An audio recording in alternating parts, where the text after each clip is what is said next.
a documentary on the BBC World Service. The readers were Don Gillette, Gerard McDermott and Rhiannon Neal.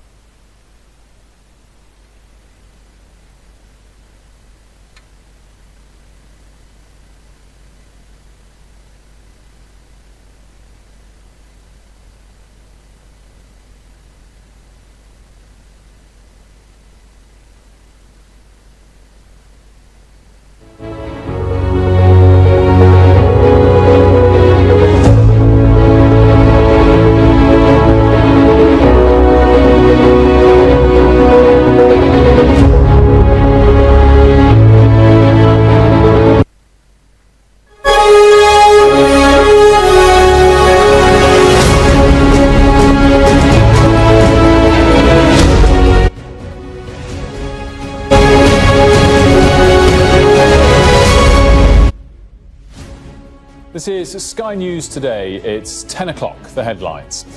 The foreign students overstaying their visas and going underground, but the Home Office can't say how many are abusing the system.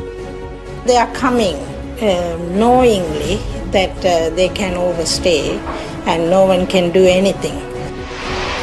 The Lionesses need a win or a draw against China to secure their spot in the World Cup last 16. Runways underwater in Beijing, 11 people are reported dead after flooding around the Chinese capital. Tax hikes of up to 20% on your tipple. The alcohol duty changes coming into effect today. And the first images captured by the European Space Telescope after a million-mile journey from Earth.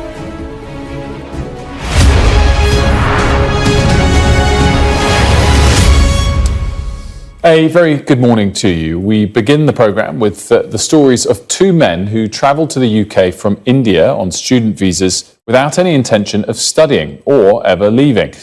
Detaining and swiftly removing anyone here illegally was one of Rishi Sunak's key pledges when he became Prime Minister.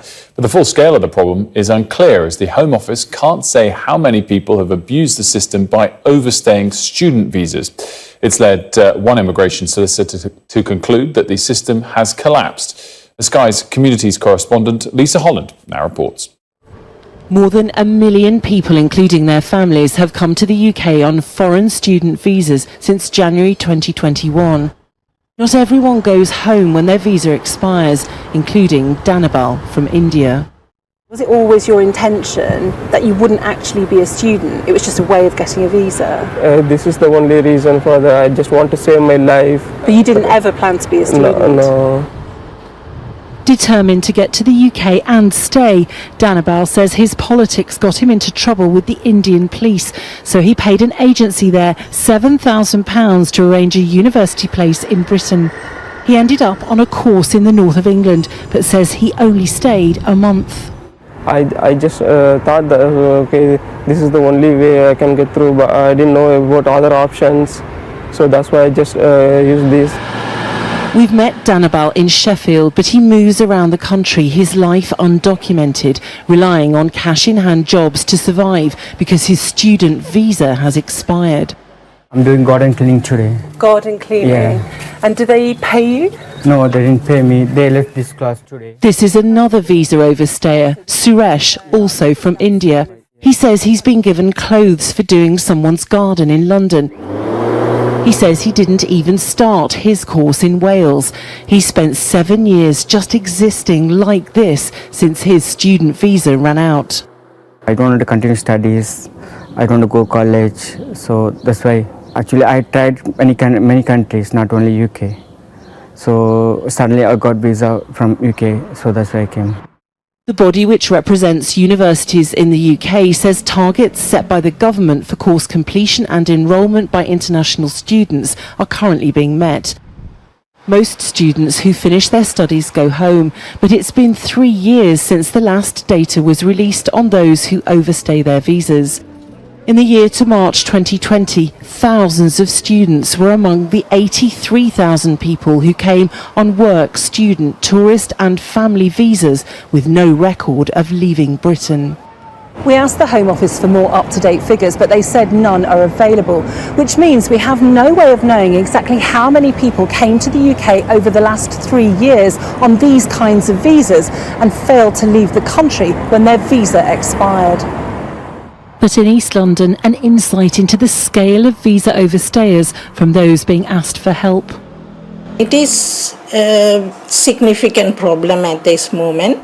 Immigration solicitor Vasuki Murahathas says calls are up 50% over the past 12 months, and she has a damning indictment of the mechanisms in place to find and send overstayers back. The immigration system is really collapsed. They are not keeping up to date. Some people, they are coming knowingly that they can overstay and no one can do anything. The Home Office has warned those who overstay they have no right to remain and says they should be in no doubt of the government's determination to remove them.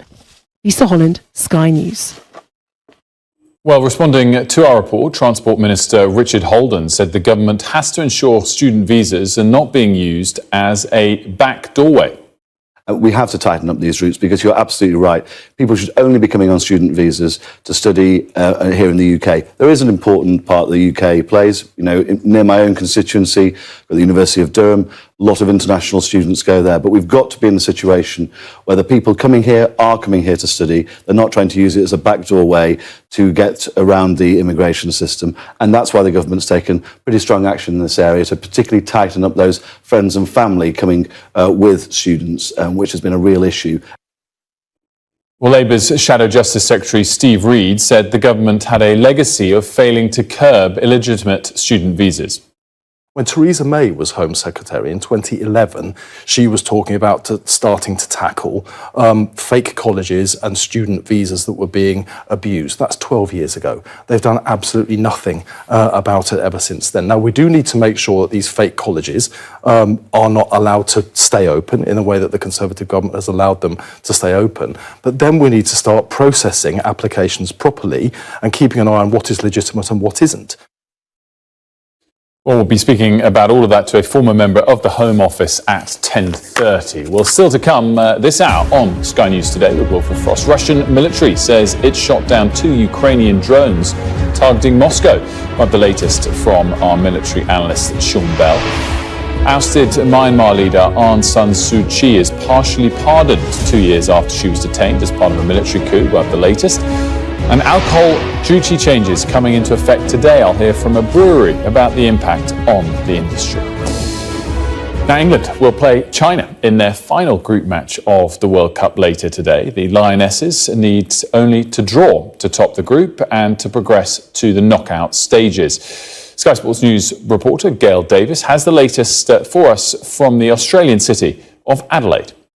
This is a game that England simply can't afford to lose. It was yesterday that marked a year since they became European champions, and this evening is a really big ask. This is the day that Serena Wiegmann gets to prove that she is the best coach in the women's game. As you say, all they need is a draw, but this is such a tight group. Still England, Denmark or China can still progress, and it could get quite nervy because there's not been many goals scored. So it'll go, if they're all finished level on points, it'll go down to goal difference, and if the goal difference is all the same, then they draw lots to see who progresses to the knockout stages. Look, England is still full of wonderful talent, but they will be missing their star midfielder Kira Walsh. She picked up that horrible knee injury in the last game against Denmark, but they are a resilient bunch, and they don't care really how they go about getting the win tonight, but they just need to make sure of that win and keep those World Cup hopes alive.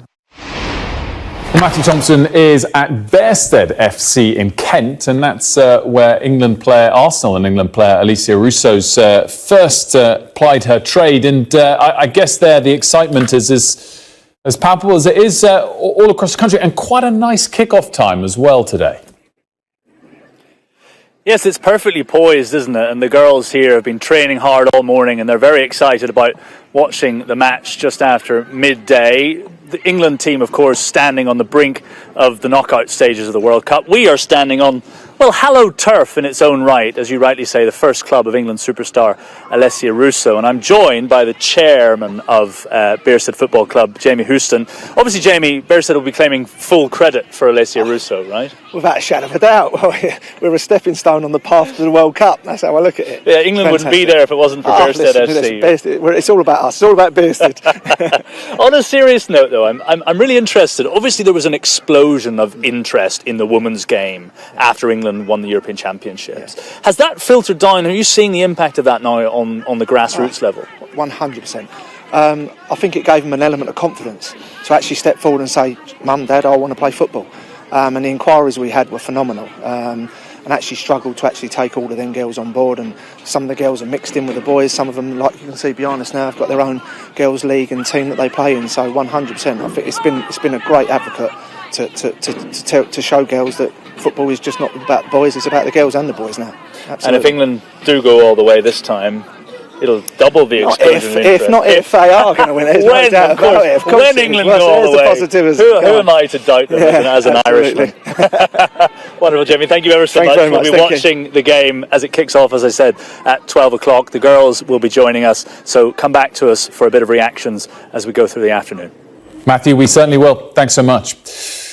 Now, at least 11 people have been killed and 27 are missing in intense flooding around the Chinese capital of Beijing. The neighbouring province of Hebei province has retained the highest level alerts after powerful flash floods triggered by a typhoon broke bridges and roads and washed away vehicles. The dramatic increase in rainfall caused rivers to burst their banks, and the military being drafted in to drop off supplies to cut off communities. Planes were grounded at Daxing International Airport in Beijing as floodwater gushed onto the runways. Well, Sky's Asia correspondent Cordelia Lynch has the latest for us. The remnants of Typhoon Doksuri have churned across the region with some devastating consequences. 11 people so far have died, 27 are missing, and 31,000 have been evacuated from Beijing alone. We've seen whole roads submerged, cars and buses washing away. A flood storage reservoir has been used for the first time since it was built 25 years ago. This is some of the worst flooding we've seen for at least a decade in Beijing. They had the red alert system instated for only the second time since 2010. And we can see images as well from a dashing international airport in Beijing. All flights cancelled there, the runway just completely covered in water. Lots of mountain roads, upwards of 100, have been closed as well. And it's not just Beijing, in the east of China as well, in Fujian. Some pretty devastating images from there, completely submerged in water. In some places, 20 inches of rain has fallen in Beijing in just 24 hours. And the concern now is that there is another typhoon coming in the next coming days, Typhoon Kanun. That will hit the east of China, it's expected, before moving on to Japan. And President Xi Jinping has told authorities to try and limit the casualties. Well, elsewhere in Asia, typhoons also caused heavy rain and flooding in the Philippines, but a more upbeat angle here that despite the floodwaters, a couple did nonetheless brave the increased water levels and make it to church and down the aisle. As you can see there, the country was hit by Typhoon Doksuri on Sunday. You can see in this video that guests had to wade through floodwaters, not just guests, but the bride, most importantly, in the church in Malolos, and higher water levels, but not dampening the atmosphere there on their wedding day. Now, the price of most drinks has risen today under a shake-up of the way alcohol is taxed. The new system taxes all alcohol-based drinks on its strength. Beer will cost 4p more in shops, but there's no change to the price in pubs. There's good news for Prosecco lovers. A bottle of sparkling wine will cost 19 pence less than it does currently. The price of a standard bottle of wine, red or white, will go up by 44p. For spirits, it's going to be an even bigger jump. There'll be a 76 bigger tax on the likes of vodka and whiskey. Well, Sky's political correspondent Ali Forsky joins us now. Ali, really interesting this, because there's some build-up to this to suggest that the Prime Minister was on the side of pubs and drinkers, but if we just look at the data there, it suggests that prices are going up and going up quite significantly. Yeah, that's right. I mean, the Prime Minister is in a pub today. He's a teetotal Prime Minister, as we know, but he wants to pitch this as a good news story, calling it the Brexit pubs guarantee. That's because, as you said, the price of beer, a pint of beer in a pub, is not going to go up. However, as you also say, overall drinkers are going to feel prices rising because, the alcohol duty was something that was frozen since 2020. It was postponed, these decisions, from February because of the cost of living. But this has been seen as a right time for alcohol to be taxed according to its drink strength. So it's good news for people who drink, for example, sparkling wine. That might be slightly cheaper, but for wine and spirits, and really for most drinks, people will be paying more. So it's not necessarily the good news, perhaps, that the Prime Minister is trying to pitch today. But the Wine and Spirits Trade Association, they have come out with some pretty punchy quotes today. They have called this inflationary misery, saying this is the biggest tax rise on a standard bottle of wine that we've seen for 50 years. The Treasury, though, saying that this is going to be a boost for growth. This is common sense. This is modernising the way that alcohol duty works. And of course, the context to this, we know that food price inflation has slowed at the highest rate this year, but food prices obviously do remain high. So people are feeling the cost in their pocket, but this has clearly been deemed the right moment for these decisions to come in. Ali Forsky, thanks so much. Now, the British Retail Consortium says food price inflation has slowed to its lowest level this year, but it is still in double digits. Food prices were up 13.4% in July. That's compared to the same month a full year ago, down from more than 14.5% the month before. Those rises are driven mainly by better prices for staples like oils, fish and breakfast cereals. And the BRC says overall shop price inflation slowed to 7.6%. Leading the cuts were clothing and footwear, as retailers offered better discounts to attract shoppers in the wet weather. So prices still rising fast, just not quite as fast as they had over more recent months. And of course, all of that will filter into the Bank of England's decision as to whether to raise rates again on Thursday this week. Time now for some of the other day's news. Well, Myanmar's military junta has pardoned ousted civilian leader Aung San Suu Kyi for some of the offences she denies. It comes more than 2 years after she was detained as part of a military coup.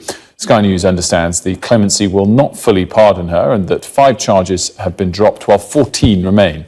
She will remain under house arrest. The MP, Margaret Ferrier, should know later today if she faces being forced out of the Commons. A recall petition in her Scottish constituency, Rutherglen and Hamilton West, has been held after she was suspended for 30 days for breaching COVID rules in 2020. Ms Ferrier sits as an independent after being kicked out of the SNP. The number of people who've died in a suicide bombing in northwest Pakistan has risen to 56. A government official says that number could rise even further following Sunday's attack, which targeted a political rally. To Niger, in West Africa now, which is being watched closely after a military coup last week. A group of West African leaders have issued an ultimatum for the President, Mohamed Bazoum, to be returned to power after the first pictures of him have now been seen since the coup. A Kremlin spokesperson said the coup is a serious concern and Russia wanted to see the restoration of the rule of law. Well, over the weekend, supporters of the coup marched through the streets of the capital waving Russian flags. Our international correspondent, Alex Rossi, has this report. These chaotic scenes outside the French embassy are certain to deepen concern in the West. Supporters of the coup, which has been boosted by anti-French sentiment, lit fires and shouted their support for Vladimir Putin as they waved the Russian tricolour. What was a fragile democracy now appears to be heading towards full-blown military dictatorship, which could end up aligning itself with the Kremlin. Vladimir Putin is smugly watching the West scramble to respond to this, and is trying to ramp up his information machinery to promote the Kremlin's messaging about Western double standards and Western neocolonialism. But he also has a bit of apprehension as to whether I think Russia will be able to break through there. Any shift could also have a profound impact on the global fight against terror. At this base, US forces were training the country's soldiers. For the Pentagon, Niger is a cornerstone in its fight against Islamic radicals in the region. The French, a former colonial power, also have bases in the country. What happens to the 1,500 troops stationed here remains an unanswered question. The Sahel region of Africa has seen multiple military coups since 2020 in Guinea, Burkina Faso, Mali, Chad and Sudan. The latest military takeover in Niger means there's now a belt of land from Africa's east to west coasts under military control. Russia has increased its influence in the region in the form of the Wagner Group. It's a paramilitary force made up of mercenaries operating in countries like Mali, the Central African Republic and Sudan. Now, those places have a complicated relationship with the West due to colonial legacies. Niger is one of the poorest countries in the world, and for its people, these are uncertain and frightening times. A regional bloc of 15 West African countries is threatening military action if President Bazoum, seen here, is not released from house arrest. But for now, the leader of the coup, General Omar Chiani's holding firm. He also met with the president of Chad, who's acting as a mediator. The real tragedy for the country, though, is that this will most likely cause further instability and hamper chances of development. Alex Rossi, Sky News. And we'll be talking about that for the Africa representative at Chatham House later in the show. You're watching Sky News Today with Wilfred Frost. Coming up, military analyst Sean Bell will join me to discuss the latest on the Russia-Ukraine war as Moscow is hit by a second drone attack in as many days.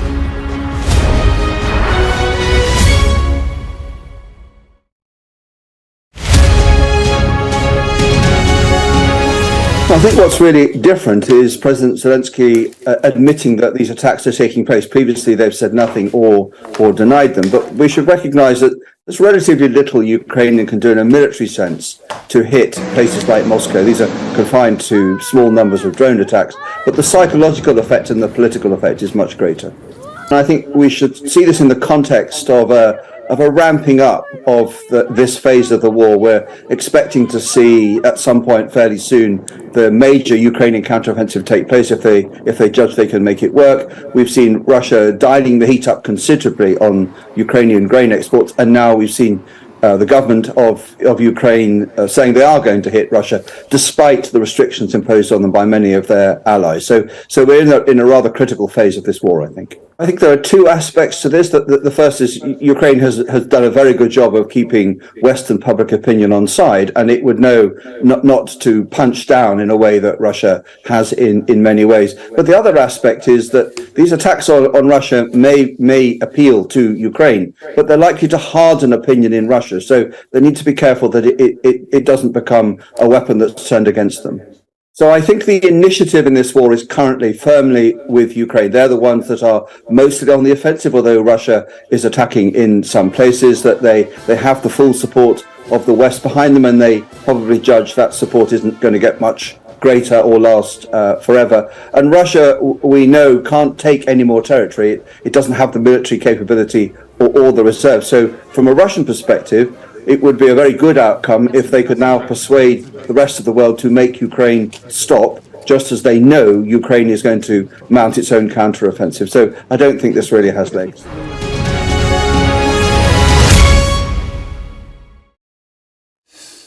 Welcome back. A skyscraper in the Russian capital Moscow was attacked by a drone last night for the second time in 2 days. The Russian military says air defences shot down several other drones across the city, but one hit the same high-rise apartment building that was struck earlier this week. No injuries have been reported in this latest attack. Well, joining me now is military analyst Sean Bell. Sean, great to see you as always. So 2 drone attacks in as many days in Moscow.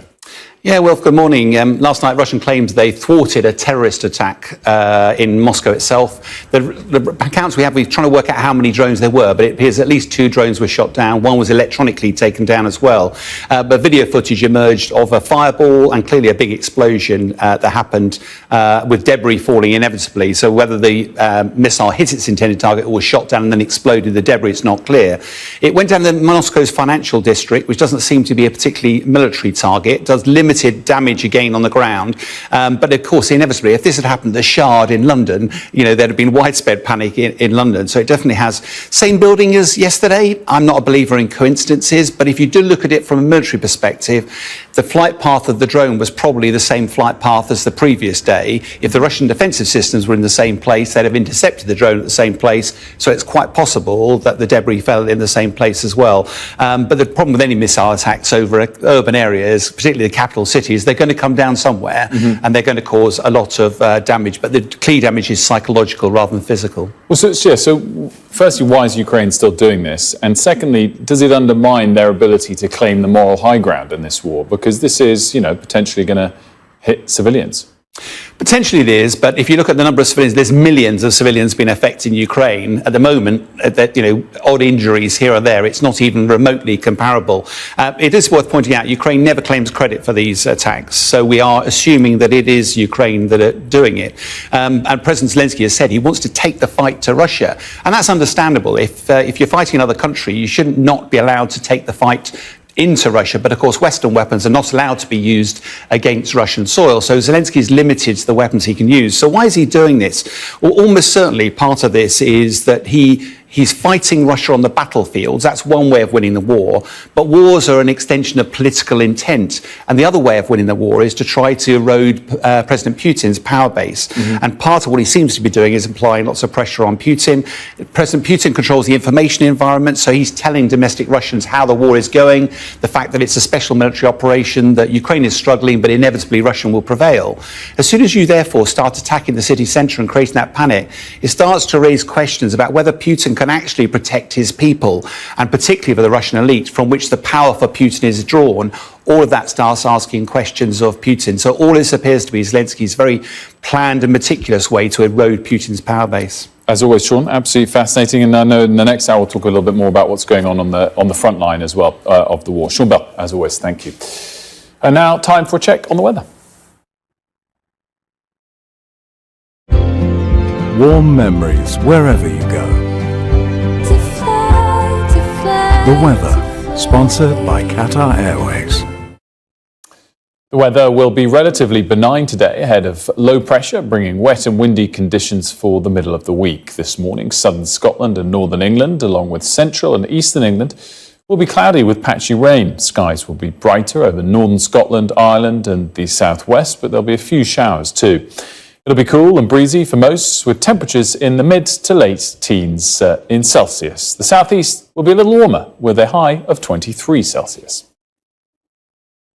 The weather, sponsored by Qatar Airways. You're watching Sky News Today with Wilfred Frost. Coming up, we'll be speaking to a former Home Office special advisor about how people are able to overstay their UK student visas. We'll be right back.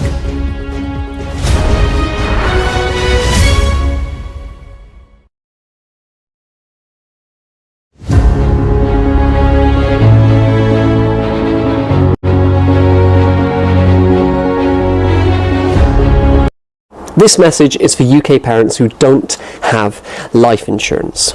For as little as £2.50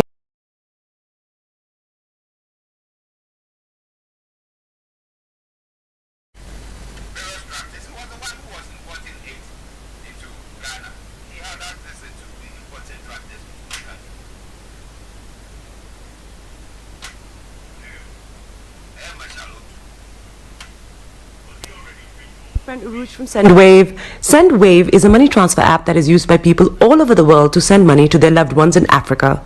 With SH0W, you can send money to Ghana, Nigeria, Kenya, Uganda, and Tanzania. And the best part is, SH0W is absolutely commission-free. Our exchange rates are excellent. You can see for yourself by checking them out on our website.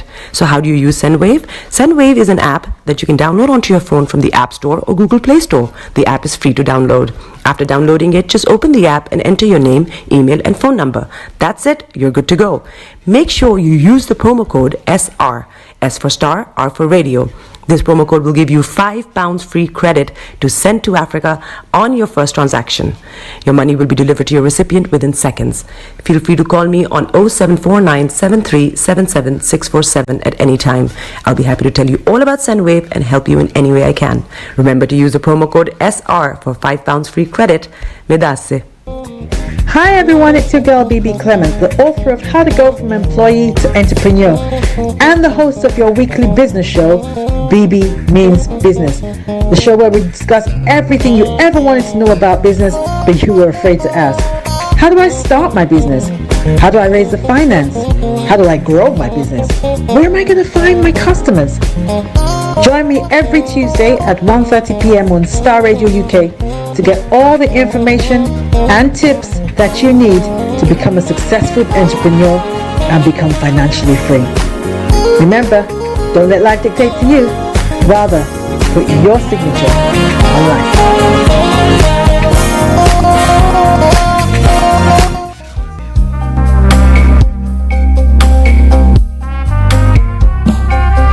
Are you looking for the fastest, reliable, and trustworthy door-to-door shipment company? Well, look no further. When was the last time your family received a shipment back in Ghana on time and in time? You are not sure? Well, Lamb Shippers, we pride ourselves with being the fastest, reliable, and trustworthy shippers you can use. You are assured of a prompt pickup anywhere in the UK by our personnel. They also make sure your items are well packaged to get to its destination in time. When it comes to door-to-door shipment, look no further. Well, Lamb Shippers, contact us on 07939009321 or 07498911820. Or you can visit our website www.welllamb.co.uk. You can also drop us a mail, info@welllamb@gmail.com. Well Lamb Shippers, fast, reliable, and trustworthy.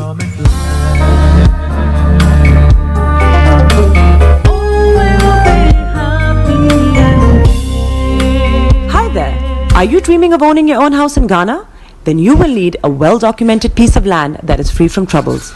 I highly recommend My Africa Property for any size of land that you will need. With My Africa Property, lands are available in Pram, Sopoli, Tohenia, Ogome, Dodova, Winneba, and many other locations at affordable prices. These locations are about an hour away from the airport, only 35 minutes from the motorway, 10 minutes drive from Central University College, 10 minutes drive to the beach, and close to Pram Senior High School and Ghana Men's Soccer Center of Excellence. For more details, visit our website www.myafricaproperty.com or call our UK office on 0208 123 2523. For our US and Canada offices, call us on +1 585 184 994145. You can also email us at ghana@myafricaproperty.com. Tune in to On Point here on Starr Radio UK with Empress Regina every Monday at 5 p.m. GMT. Looking forward to your company. Check me out. He tells me my energy is making him tired. Yes! How do you get the energy to do I've been told that I have a lot of energy, but my goodness, I think today I have met my match, people. I have met my match, Miss Suzanne. Wow, amazing. One of the things that's the start of the darkness. Of darkness. So what did that? Myself and the world will adjust. And 2019. Forget the proverbial boardroom. Join me, Simone Frazier, on The CEO, the program that gives you the driving seat over your life. Every Tuesday, 8 p.m. only on Starr Radio. Getting onto the property ladder has never been easy until now. Join us this and every Thursday from 7 p.m. to 8:30 p.m. live on the Property Hour Show on Starr Radio UK, where we talk to mortgage brokers, property developers, estate agents, landlord, tenant, property consultants on how to invest or get into the property business and make money. You can't afford to miss this. The Property Hour Show is your best source into the property industry. Hi guys, this is your friend Uruj from SendWave. SendWave is a money transfer app that is used by people all over the world to send money to their loved ones in Africa. With SendWave, you can send money to Ghana, Nigeria, Kenya, Uganda, and Tanzania. And the best part is, SendWave is absolutely commission free. Our exchange rates are excellent. You can see for yourself by checking them out on our website. So how do you use SendWave? SendWave is an app that you can download onto your phone from the App Store or Google Play Store. The app is free to download. After downloading it, just open the app and enter your name, email, and phone number. That's it. You're good to go. Make sure you use the promo code SR. S for Star, R for Radio. This promo code will give you £5 free credit to send to Africa on your first transaction. Your money will be delivered to your recipient within seconds. Feel free to call me on 0749 7377 647 at any time. I'll be happy to tell you all about SendWave and help you in any way I can. Remember to use the promo code SR for £5 free credit. Vedasse. Hi everyone, it's your girl BB Clement, the author of How to Go from Employee to Entrepreneur and the host of your weekly business show, BB Means Business, the show where we discuss everything you ever wanted to know about business but you were afraid to ask. How do I start my business? How do I raise the finance? How do I grow my business? Where am I going to find my customers? Join me every Tuesday at 1:30 p.m. on Starr Radio UK to get all the information and tips that you need to become a successful entrepreneur and become financially free. Remember, don't let life dictate to you. Rather, put your signature on life.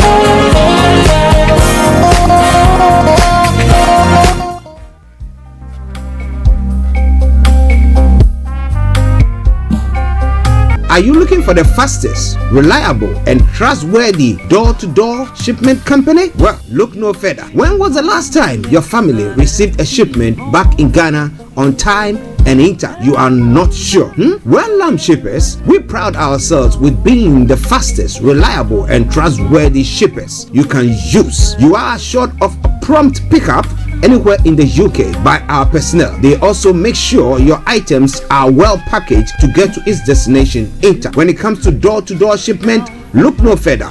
Well, Lamb Shippers, contact us on 07939009321 or 07498911820.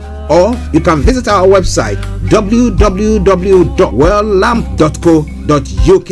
You can also drop us a mail, info@welllamb@gmail.com. Well Lamb Shippers, fast, reliable, and trustworthy.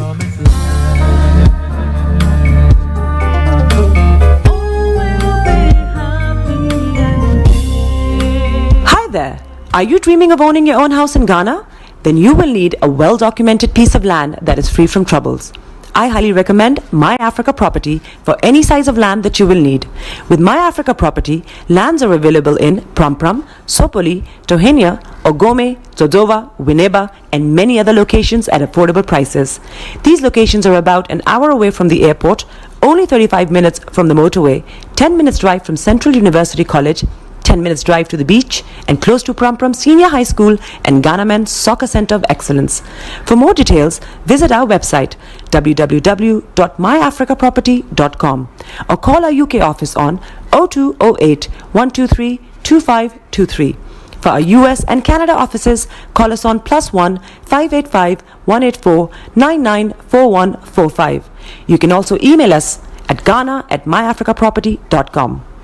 Tune in to On Point here on Starr Radio UK with Empress Regina every Monday at 5 p.m. GMT. Looking forward to your company. Check me out. He tells me my energy is making him tired. Yes! How do you get the energy to do I've been told that I have a lot of energy, but my goodness, I think today I have met my match, people. I have met my match, Miss Suzanne. Wow, amazing.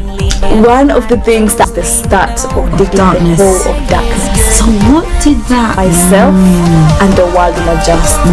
And 2019, Forget the proverbial boardroom. Join me, Simone Frazier, on the CEO, the program that gives you the driving seat over your life. Every Tuesday, 8 p.m. only on Starr Radio.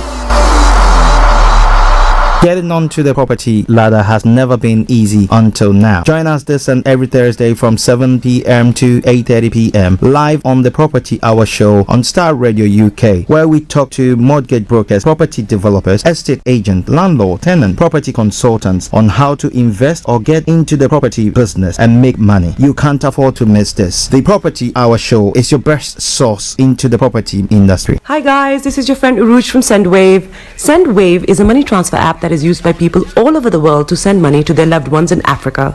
With SH0W, you can send money to Ghana, Nigeria, Kenya, Uganda, and Tanzania. And the best part is, SH0W is absolutely commission-free.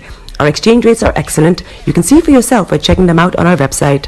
So how do you use SH0W? SH0W is an app that you can download onto your phone from the App Store or Google Play Store. The app is free to download.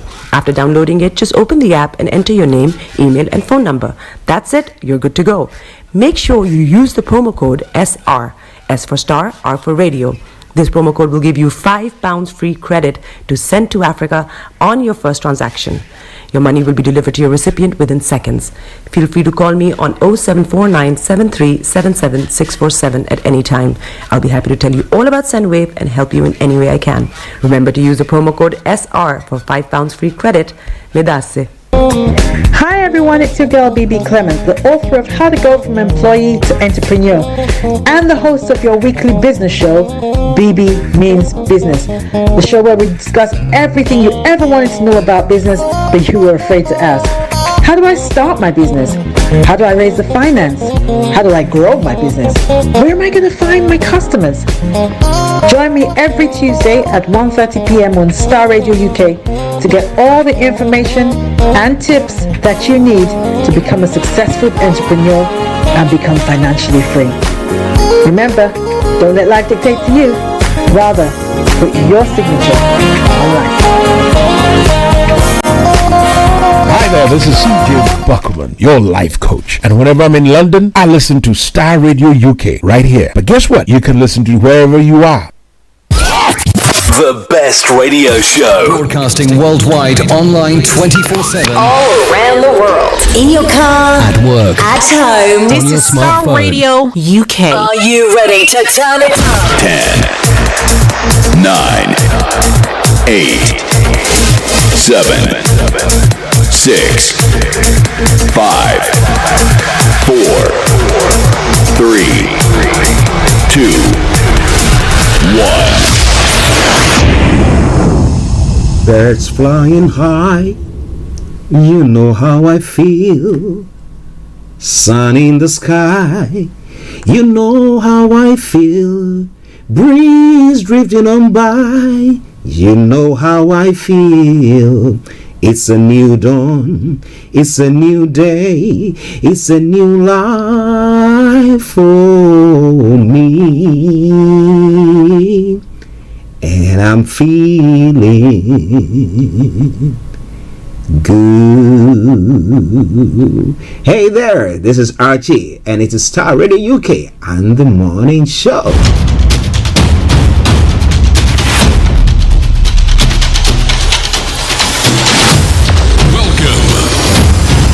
This is Starr Radio. This is UK. Starr Radio UK. This is Starr Radio UK. Welcome.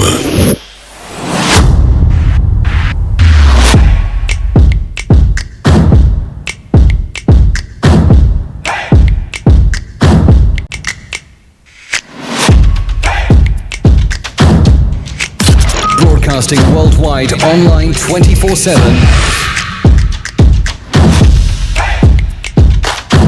Enlighten your day with Starr Radio.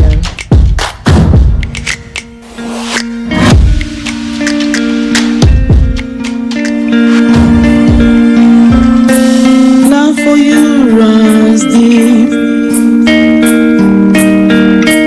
All of you makes my heart beat. You make a day fade. Jesus, and that's what makes you great. Okay, hello, everybody. Good morning, good afternoon, good evening, good dawn to you wherever you might be on planet Earth, and happy new month to you as well. Same for now, yesterday. Today is the first day of August, the year 2023, with the time now 10:44 from the House of London. It is a new month, and welcome to the new month. Biblical scholars who deal with numeracy there will tell you that 8 is the number of new beginnings. So however the month or the year has been so far, it's a new beginning for you, and I welcome you. Yes. Something good is going to happen. Be optimistic. What will you gain if you are pessimistic? At least being optimistic gives you the vim to be able to go on. So once again, I say welcome to the program, Starr Radio UK, your favorite African and Caribbean radio station in London. I remain yours sincerely, the one and only. This is the morning show with Archie. So from now till 12:30, I'm going to be your captain, and I'm going to bring you everything that you need to know. But let me say good morning to my team this morning, Mr. Olayomi Koiki, and my able producer, Mr. Francis Gaye, who sees to it that everything is moving and working perfectly. And let me say good morning to Felix all the way in Aberdeen. Kojo, good morning to you. I know that you all guys are on holidays, right?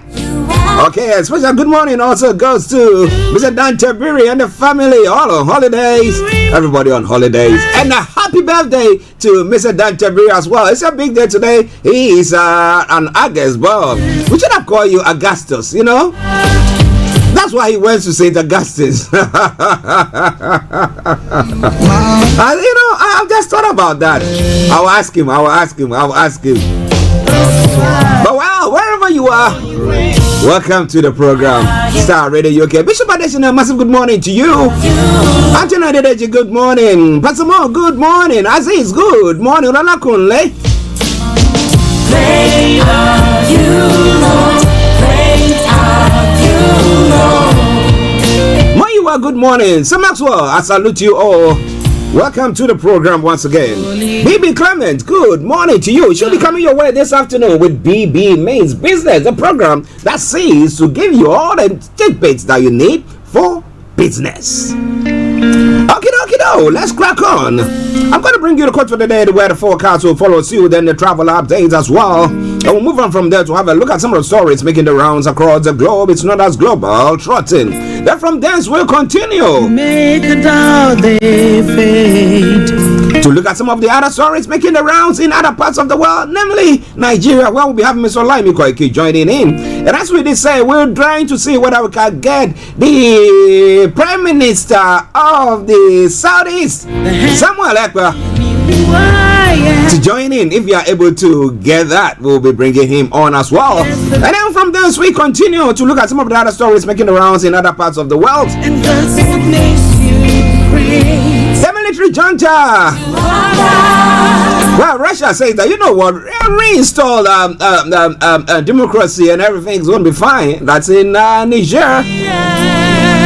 And when it comes to Myanmar, they said, oh, you know what, Aung San Suu Kyi, we pardon you on some of the issues, but you'll still be in house or on house arrest. Now, is there a new tide or a new turn, a new wind blowing? You want to know more about that? Well, you got to stay tuned and don't touch the dial. Starr Radio UK, your favorite African and Caribbean radio station in London. Well, yesterday we had the president of Nigeria also making a speech, now a national address. We'll be telling you more about all that in a jiffy. Stay tuned. There is a lot of potential in each one of us, but if we fail to exploit it, even a glitter of success might elude us. Have you spotted your potential? And those around you, are they helping you? Are they enhancing you to come out with that potential? If not, please leave wherever you are and find a place where you can come out and you'll be shining.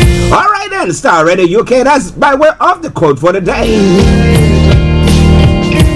Now moving on straight to the weather front here in London. This is how the weather is going to be for you if you are in London and the southeast of England. Well, this afternoon we'll see a mixture of sunny spells and patchy clouds throughout. It should remain dry, but an isolated shower can't be completely ruled out though.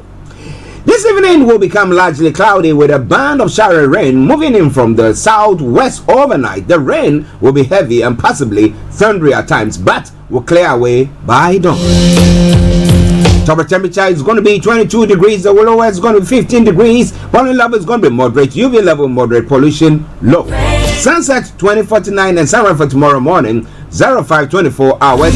And that brings us to the end of the weather forecast. 10:49 the time. Star Radio UK, the station, the morning show, the program. We're going to be moving on straight to the travel updates, but that will be after the short commercial break. Stay tuned and don't touch the dial.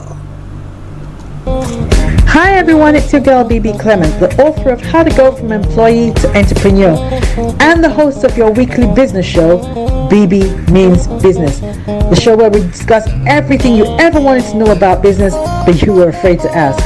How do I start my business? How do I raise the finance? How do I grow my business? Where am I going to find my customers?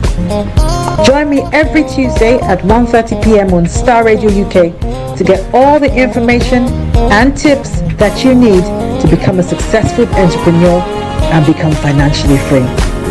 Remember, don't let life dictate to you. Rather, put your signature on life. This is Starr Radio UK. Okay, so keep your eyes on the roads. Keep your eyes on the roads. That's keep you navigated. I promise I'm on the Star Radio Travel Update comes your way every weekday from 10:40. It's not 10:50. Woo! Let's crack on. So on the major roads in London, A2 has got serious delays. Not circular A406 has got serious delays as well. That aside, all the others, no exceptional delays. Now on the underground this morning as well, Bakerloo line has got park closures and minor delays, so check before you leave. Also, Metropolitan line has got minor delays. That aside, all the underground lines have got good service. London Tram Link, DLR, good service, but London Overground has also got park suspension, park closure, and severe delays. Quite a lot there, so check before you leave. Now, when it comes to the river bus this morning, on the river bus, Woolwich Road have got planned closures. That aside, all the others are having a very good service there. London Cable Car, good service there. And that brings us straight to the final segment of the travel update. That is the National Rail. Keep your eyes on the roads. Keep your eyes on the roads. Also keep you navigated. I promise, our bond. So on the National Rail this morning, Chiltern Railways, Gatwick Express, Grand Central, Great Northern, Southwestern Railway, Southern, and Thameslink have all got special services. Also, we got cross country, got London North Eastern Railway, Northern Rail, and ScotRail that has got minor delays. But all in all, check before you leave. All the others have got good service. So on that note, as I will normally do or say, good morning, good afternoon, good evening, good dawn to you wherever you might be on planet Earth. Enjoy your commute for today. But you know what? Continue to keep those eyes where? On the roads.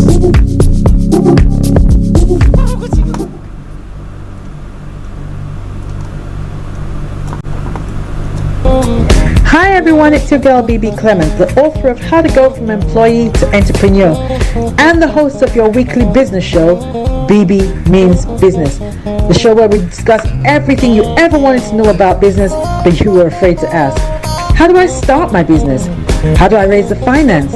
How do I grow my business? Where am I going to find my customers? Join me every Tuesday at 1:30 p.m. on Starr Radio UK to get all the information and tips that you need to become a successful entrepreneur and become financially free. Remember, don't let life dictate to you. Rather, put your signature on life. Everywhere you go, Afrobeat reggae dancehall taking over. Everywhere you go, Afrobeat reggae dancehall taking over. Yo, what's up, people? This is a boy Raskin Bobo One. Tune in every day, every night at the Star Radio UK with the big man them Archie. When I say Orta, you say fire. Okay, welcome back to the program Star Radio UK. I am Archie and here to bring you the news that is making the rounds across the globe, known as global trotting. So if you're standing, hold on to something. If you are sitting, buckle up and get yourself a hot or cold drink, whichever is appropriate, and let's take this journey. Yes. Whilst we wait from Olayomi Koiki to bring you some of the updates, Tinubu is hypocrite, refuses increasing minimum wage, but praises private sector for raising salaries. And then Babio laments lawmakers' low earnings as Senate moves to stop NLC strike. So how are they going to be doing it? And Lagos slashes fares by 50% to share food stuff. And then NNPCL develops gas development strategy for energy sustainability. I mean, how long has this taken for Nigeria? My goodness. Now, oil workers, Oshun civil societies protest, demand palliatives. And then some other story, federal government to Falana, peaceful protest, no justification for disruption, shutting down essentials. Well, what is the essence of demonstrating? You got to make sure that whatever you do has the maximum impact so that those in authority will see and then act the way they're supposed to, right? Okay. Now, the federal government, CBN released microfinance primary mortgage banks from cash withdrawal limits. And let me say good morning to Shamsuddin. I hope you are doing very, very, very well this morning. He says that good morning, sir. God bless Yoruba Nation. God bless Yoruba Nation now. And God bless you, sir. And God bless you, Shamsuddin. All right then. Nigeria to receive 1,800 vials of diphtheria and antitoxin. That's what the World Health Organization is saying as well. Nigerian startup Remedial Health raises $12 million in series of funding. Juliet Macapella, let me say massive good morning to you. I hope you are doing very, very well. It's been a while. I hope you are doing very, very well. Okay. Yes. Okay. Well, because it's a current affair, so we are looking at various stories making the rounds across the globe. Okay. In some other developments in other parts of the world as well. Now we have the story about Burkina Faso. Let me bring that your way. Burkina Faso and Mali have all signed a word of caution to the various countries surrounding them, because was it the day over the weekend when we had the president of Nigeria, who is the chair of the president of the ECOWAS, or the chair of the ECOWAS, coming out to say that they're giving them an ultimatum of a week that they should reinstate the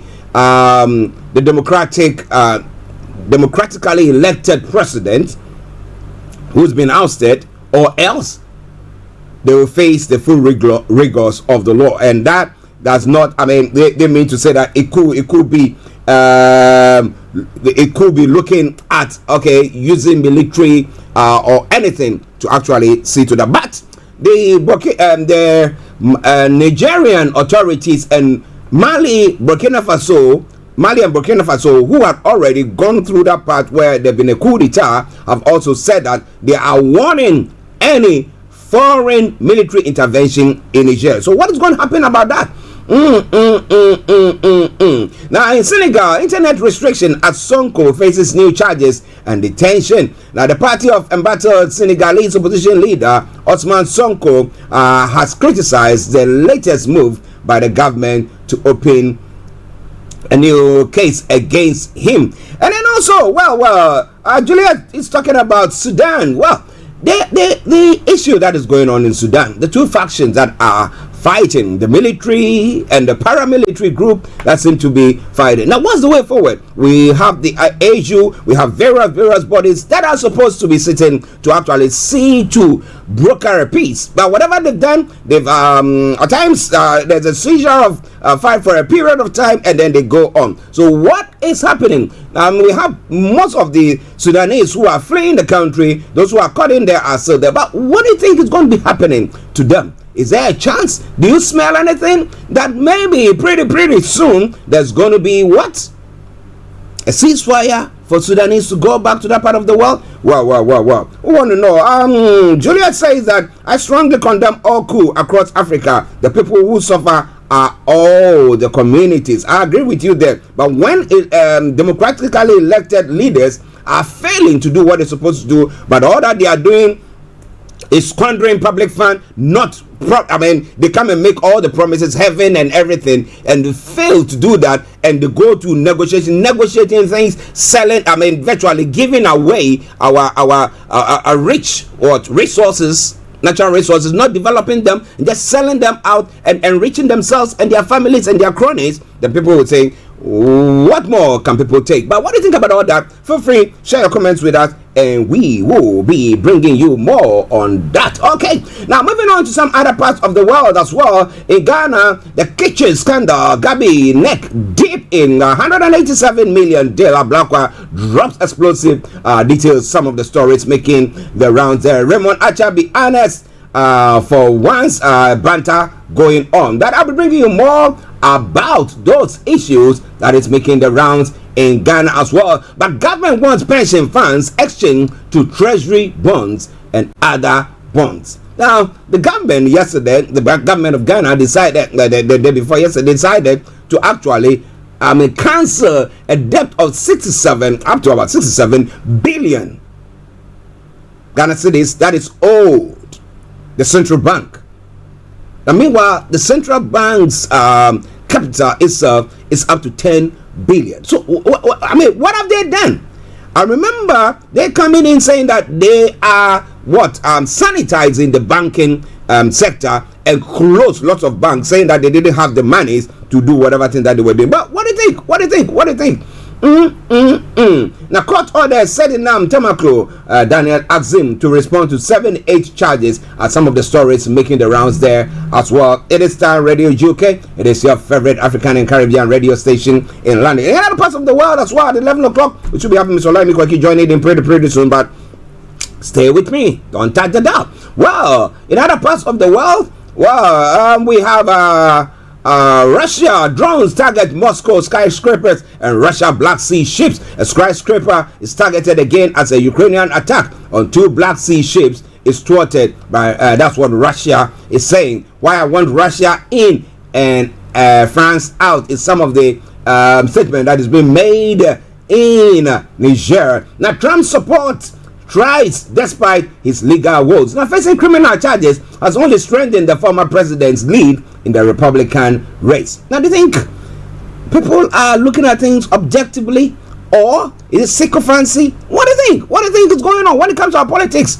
And therefore, whether the person is doing right or wrong, he hails from my country, or he believes in what I believe in. So it's not policies, or it's not whether the person is doing something right or but we just support the person, and that seems to be happening there. Okay. Now, Aung San Suu Kyi's jail term reduced after pardons. The pardon, part of a seasonal amnesty by the military junta, reduced her 33-year jail sentence by 6 years. Interesting. It's not coming out any day soon. All right. And Xi Jinping replaces leaders of China's nuclear force. Why? The move is the biggest unplanned shakeup in Beijing's military leadership in almost a decade. What do you think? And Biden was on speakerphone in San's business calls, but Joe Biden only discussed topics like the weather with his son, associates, and Democratic lawmakers. That's what is being said. What do you think about all that? It's all coming away from Starr Radio UK, your favorite African and Caribbean radio station in London. Now, UK house prices falls at sharpest rate for 14 years. The Building Society says annual price dropped by 3.8% and affordability remains stretched. Now, if you're looking at all these things, looking at the cost of living and everything that seems to be going on, you ask yourself the question, is it the right time for the mayor of London to actually introduce this ULEZ? Or is it just being it's something that we got to do? I've been saying this time and over again. You need to be able to live before you can plan the next stage. But if people are being stretched and people are being squeezed, what more can people do? Will they resist it? And how? We have yesterday I was watching some of the news stories, and then I found out that there was this voice over Juliet says she cannot stand the ULEZ at all. I mean, it's like people who are not being reasonable in their thinking. I mean, the mayor, I don't get it. And I tell you that if they call for a mayoral election today, I bet you Labour is going to lose big time. And even when it comes to a general election, I did say yesterday, it could happen that in London, the Labour Party will lose. But this is an election that is up. It's virtually in the hands of the Labour Party, so it's up to them to lose it. And this is one of the factors that is causing it. But let us know more. Yes, it has become a money-making scheme in your view, and I agree with you 101%. Okay, NS on 30K, too poor for affordable rent schemes. Interesting one there as well. That for crossing payment problems continue. Motorists crossing the Thames between Kent and Essex still cannot access payment website. Well, you cross it for free. Well, but you know, if you've not paid, and then for some time then they come back to say you've not paid and we are charging you. Bad. My goodness, take them to the courts. Yeah, take them to the courts. All right then. Now let's take this musical break, and once we come back, we'll continue with the show. We'll be having Mr. Olayomi Koiki bringing us updates from Nigeria. So wherever you are, stay tuned. Don't touch the dial. This is Maximum Praise. That's Afro Praise from it's a medley featuring SH0W Mensah. Enjoy it, and I'll be with you. Stay tuned. Here we go.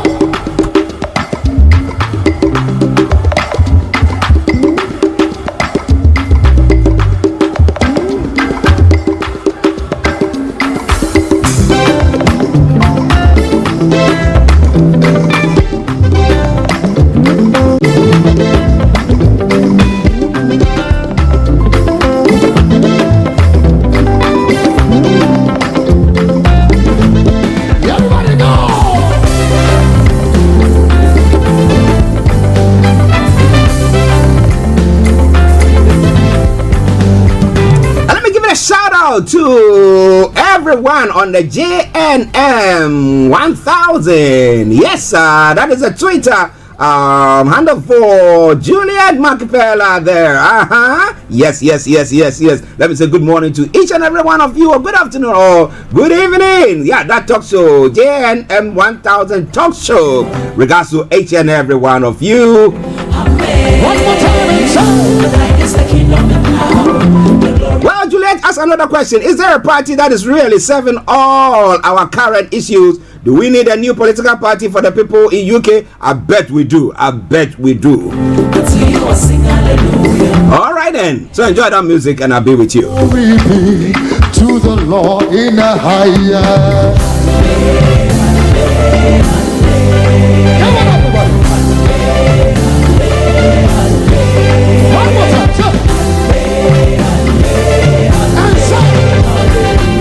Glory be to the Lord in the highest. Everybody tell me. One more time. Now I seem to have Miss Olayomi Koiki, my colleague and co-presenter, who is going to bring you updates from Nigeria in our North London studios, but I can't see him. Yomi, I can't see you. I don't know. Are you hidden? Are you listening to the president's speech still? Okay, now I can see him. He's with the president, I told you. Everybody shout hallelujah. Sing hallelujah. Okay, It is Starr Radio UK, the first day of August 2023. Time now, 7 minutes past the top of the hour. Everybody go. Lord, we lift our hands in worship as we bless your holy. We got to give thanks to the Almighty God. If not, what more or what else can we do?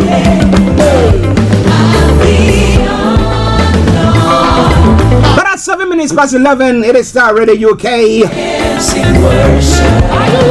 And let me bring you my colleague and co-presenter from all the way in our North London studios, Mr. Olayomi Koiki, the White Lion. And let's see what is happening in Nigeria this morning. And let me say, Yomi, good morning to you.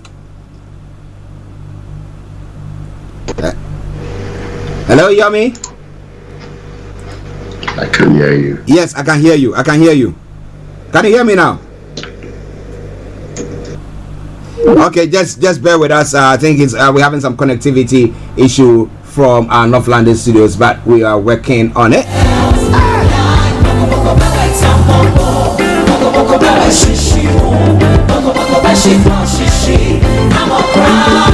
Well, the song in the background says there's nobody like our God.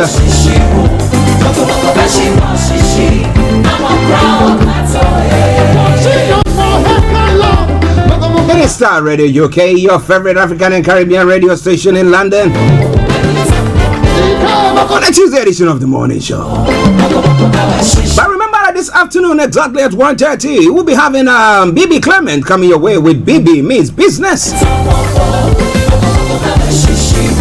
Well, that's a program that is earmarked to make sure that it enhances your business, giving you business ideas.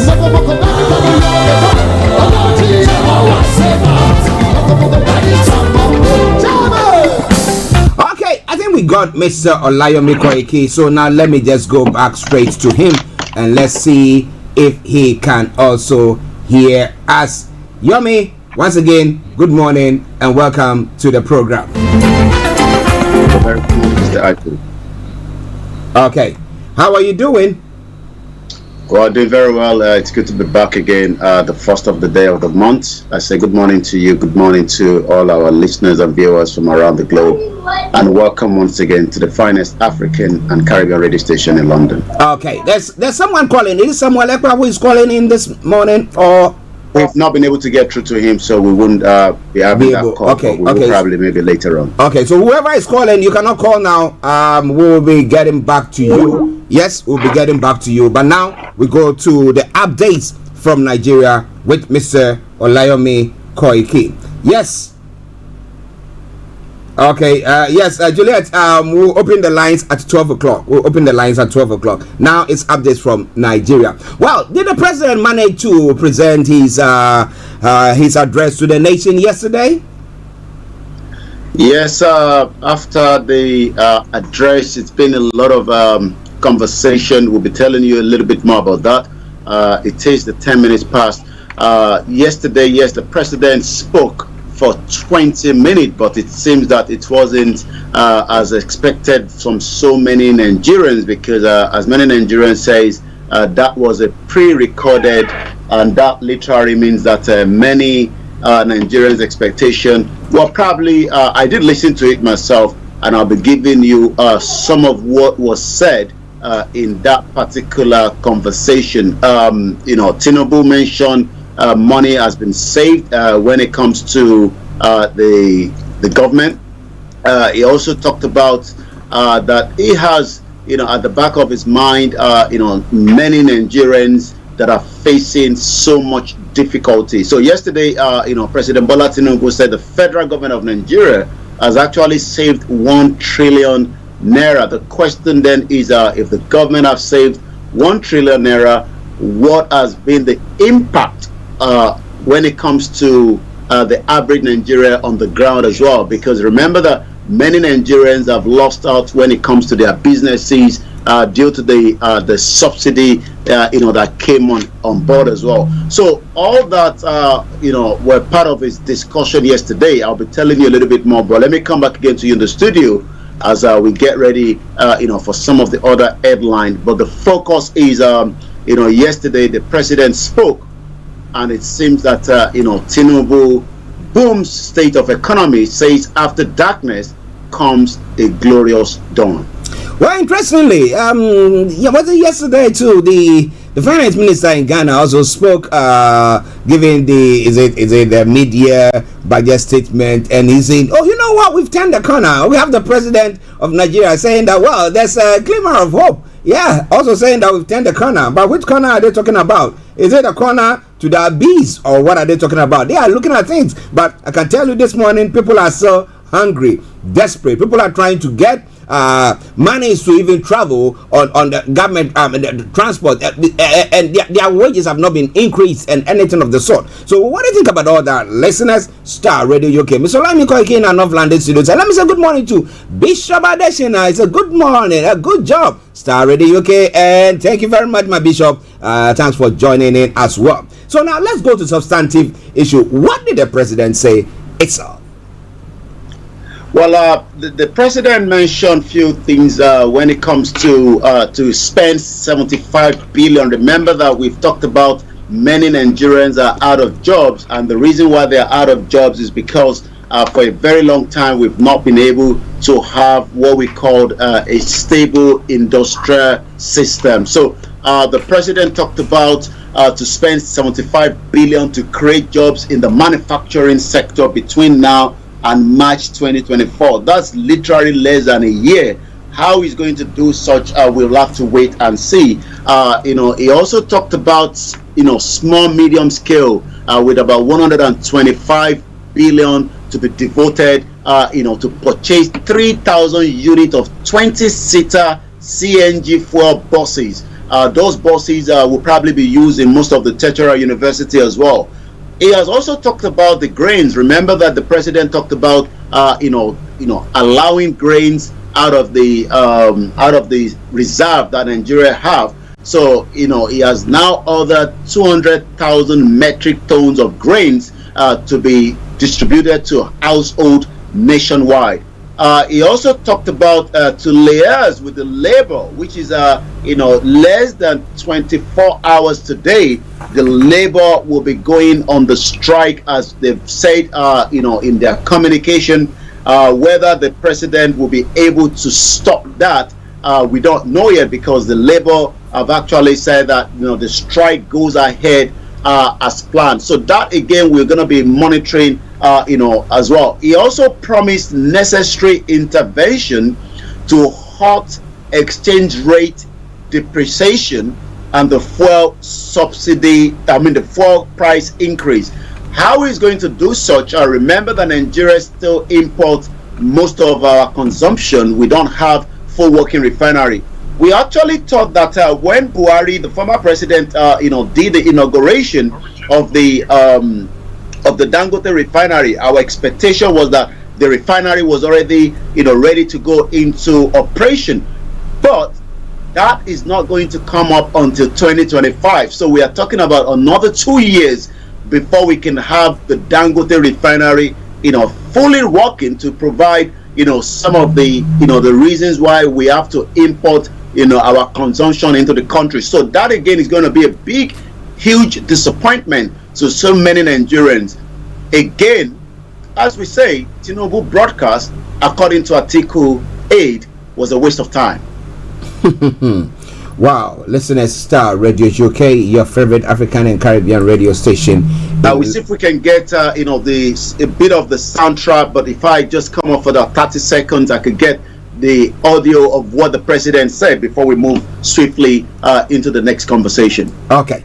Yes, listeners, Star Radio UK, Mr. Olayomi Koiki in our North London studios, bringing you updates from Nigeria. The president's statement yesterday. Well, Bishop Adeshina says, sometime my postulations or economic forecasts sounds like prophecy. I warn the draconic action of Tinubu that by August the people may revolt.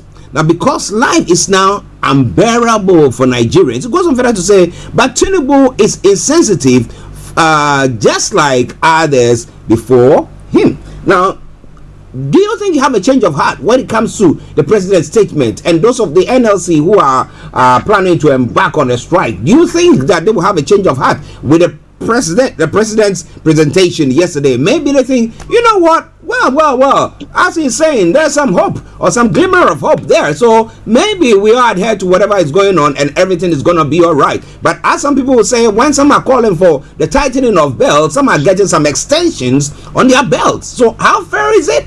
How many can people take? How long can people actually go on this path? It is Star Radio UK. It is your favorite African and Caribbean radio station in London. Let's go to our North London studios again, because I think I've got Mr. Olayomi Koiki back on.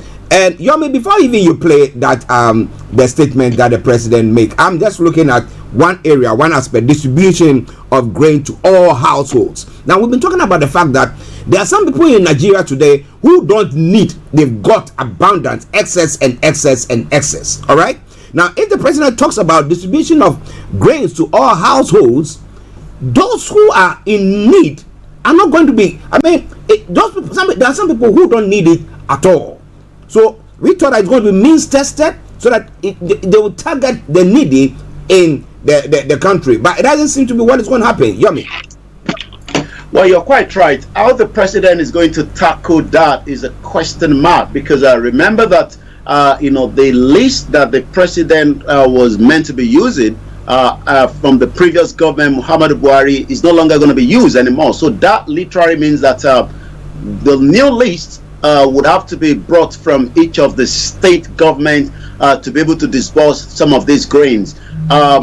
Again, Nigerians are very, very skeptical. The reaction yesterday has not been as expected. I don't know what Nigerians are expecting the government to say, because again, the country is really, really going through a very rough time. But it seems that the grains, from what I'm looking at, is might be focused more with people from the IDP camps, and probably maybe selection from different states as well. But the most important thing is how many Nigerians will have access to those grains by the time it's released. He didn't talk much on the 8,000 naira, the review. Remember that he was talking about the review, but apparently I didn't hear much from that. But again, part of what I picked up is that the president acknowledged the extra hardship brought upon by the citizenry by the policy measures his new administration that adopted since May 29, trying to resolve the economic crisis. But he also expressed optimism that the economy will pick up within time. After darkness come a glorious dawn. We don't know how much time. Remember that the inflation is already high. There's so much pressure on the ground, but it seems that the president is promising the revamp of the manufacturing industry within now and March 2024. Okay, listen to Starr Radio UK. Now let's see whether we can get excerpts from the president's speech from Mr. Olayomi Koiki. Over to you, Yomi. Once again, we say good morning to those of you that have joined us on the Starr Radio UK as we continue, with the president's speech yesterday. Let's see if we can bring that on to you as many Nigerians continue to review what the president have said. But again, this is the finest African and Caribbean radio station in London. We're trying to bring you some of the extra from the president's speech yesterday. I want to talk to you about our economy. It is important that you understand the reasons for the policy measures I've taken to combat the serious economic challenges this nation at long face.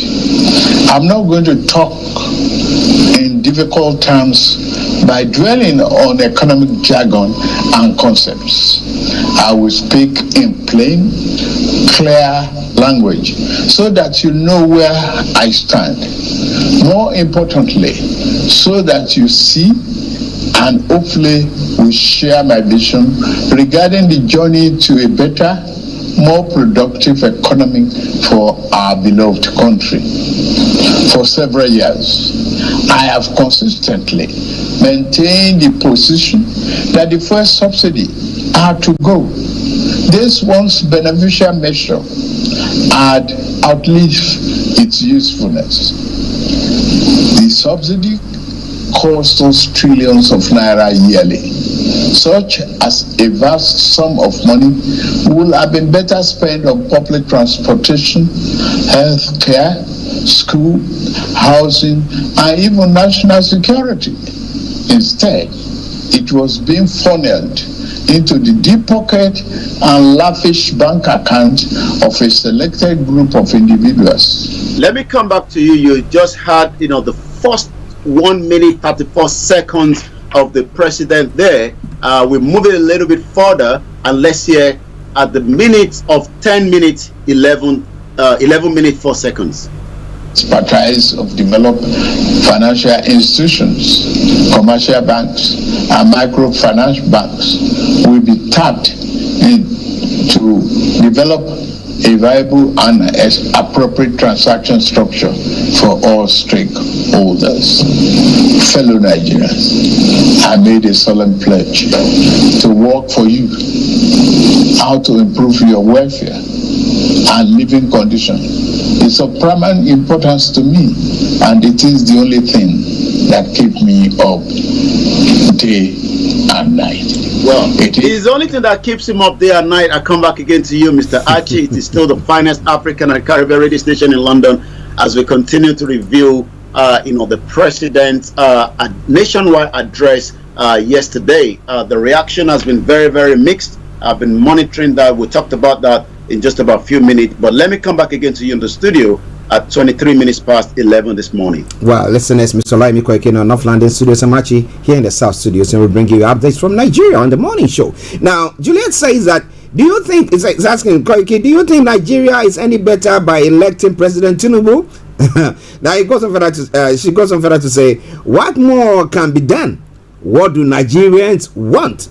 And it goes on further. Decided themselves, so we can answer that. It's still early to call. The Nigerians believe in the APC, even though there's still an election tribunal. So we just have to wait to see what the outcome will be. That will then decide whether Nigerians got the right president or it was just a manipulated one. He said Nigeria has so much potential, though, like all Africans, we do struggle when we have everything across Africa. And he said Nigeria is able to produce so much. Sadly, we know the barriers. Why do we carry on with some behaviors that continue to put Africa backwards and our people suffering and just wanting to seek greener pastures in Western countries? Because our countries create so much barriers, and it is 110% correct. That is what is happening. And then we have our own people crossing the Mediterranean, killing themselves, dying there and all that stuff. But the president is saying that, you know what?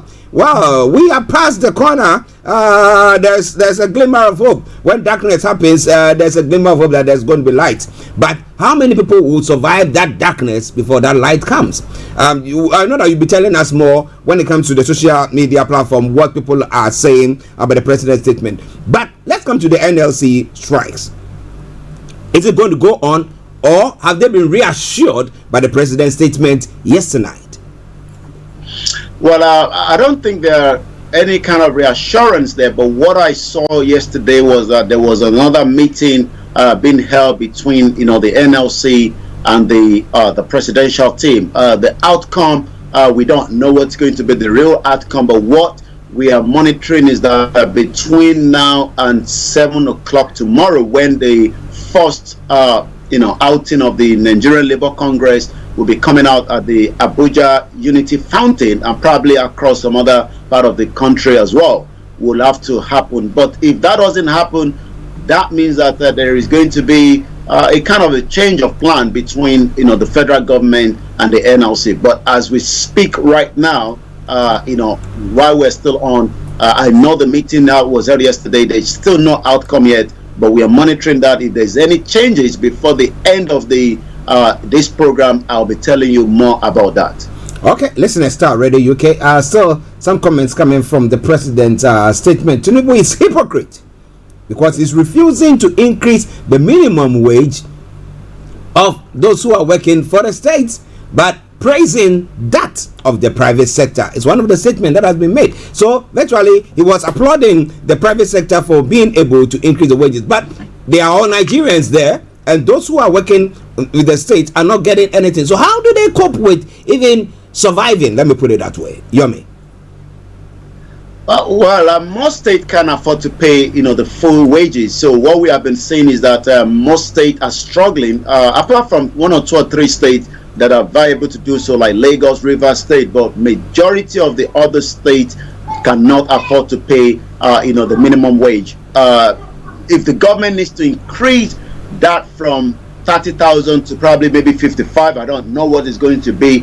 Then is the federal government going to be able to, from the extra funding that is now being saved from the subsidy, the government talking about 1 trillion naira has been saved. Would that then be channeled into infrastructure to revive the manufacturing, industry that he talked about before March 2024? Is he going to be using part to support some of the states to fund, their salaries, just to cushion the situation of things? The country does not have, the money anymore. So that literally means that the only money that is now being saved is from the subsidy. How the government is going to manage that is the next question that many Nigerians would like to know. I'm just looking at the subsidy palliative, which is what has now been talked about more. How do you support, those workers? Workers can't get to, to work because the cost of transportation has literally gone up. Also, most of them are struggling within the family as well. So, looking at this chart that I've got in front of me, subsidy palliative, 75 billion, 75 billion for the medium scale, 50 billion for 1 million mini businesses, 200 billion to cultivate maize, rice, wheat, cassava, 100 billion for 3,000 gas power buses, 200 million grains of household. How many of the workers will have access to these? Again, I mean, even if all these are going to be used, are we going to see more state releasing buses to take workers to work, maybe from a particular point? It has been done before, but all these, the organized labor has said it will hold its planned nationwide protest tomorrow, despite the Monday rollout of subsidy removal palliative plans that has not yet been implemented. These are just still being said, and that literally means that the Labour Party are still going ahead, from what we are reading as of this morning. Again, notwithstanding the president last-minute moves to avert, the president knows that should we go into these protests from the Nigerian Labour Congress, according to the president, Joe Ajaro, said that the rally will hold in line with his schedules. It will come back as a big blow to the government, because that literally means that almost half of the country might go completely shut down. If the civil servants are not heading to work, then that means the government is paralyzed from the state to the federal. And remember that the Nigerian Labour Congress has the real numbers to bring down the government, even if it's going to be for 48 hours. That would also have a big implication to Nigeria and those investors and the foreigners that will be planning to have their way into the country. So the government wanted to stop that. That was why Tinubu came out yesterday. But that has not really pleased the Nigerian Labour Congress so far. Well, interesting one there. We have Juliet has said something. Now I was getting an article to talk about, and then she said this one as well. So let me read Juliet's, and then I'll tell you the article, what the Senate president is saying. Now Juliet said, can you imagine how much our leaders pay themselves and add increments to themselves when some budgets are struggling? Now it goes on further to say, in some of African countries, the salaries for governor or even a senator and MP are more than the salary for a prime minister in the UK, which I agree with her 101%. Now the Senate president, Godswill Akpabio, said salaries of members of the National Assembly were not enough. Why? He goes on further to say, to take care of demands from their constituents.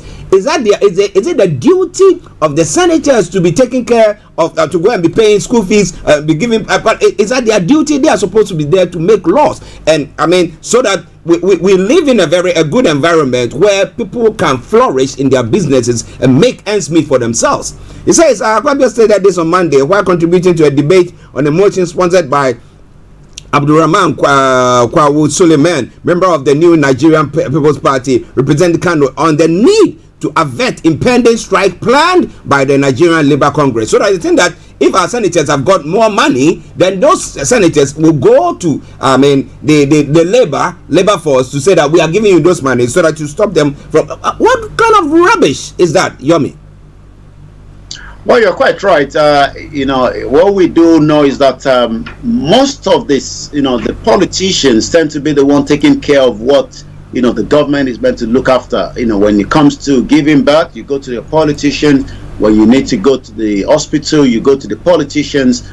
And they've literally made Nigerians, to believe that, they are the ones to pay for some of these services. In UK, you don't go to your politicians when you have to go to the hospital. You don't go to the politicians when you need extra money from the government through benefit system. But it is not that situation in Nigeria. We've seen politicians joked around, Nigerians coming to them for peanuts.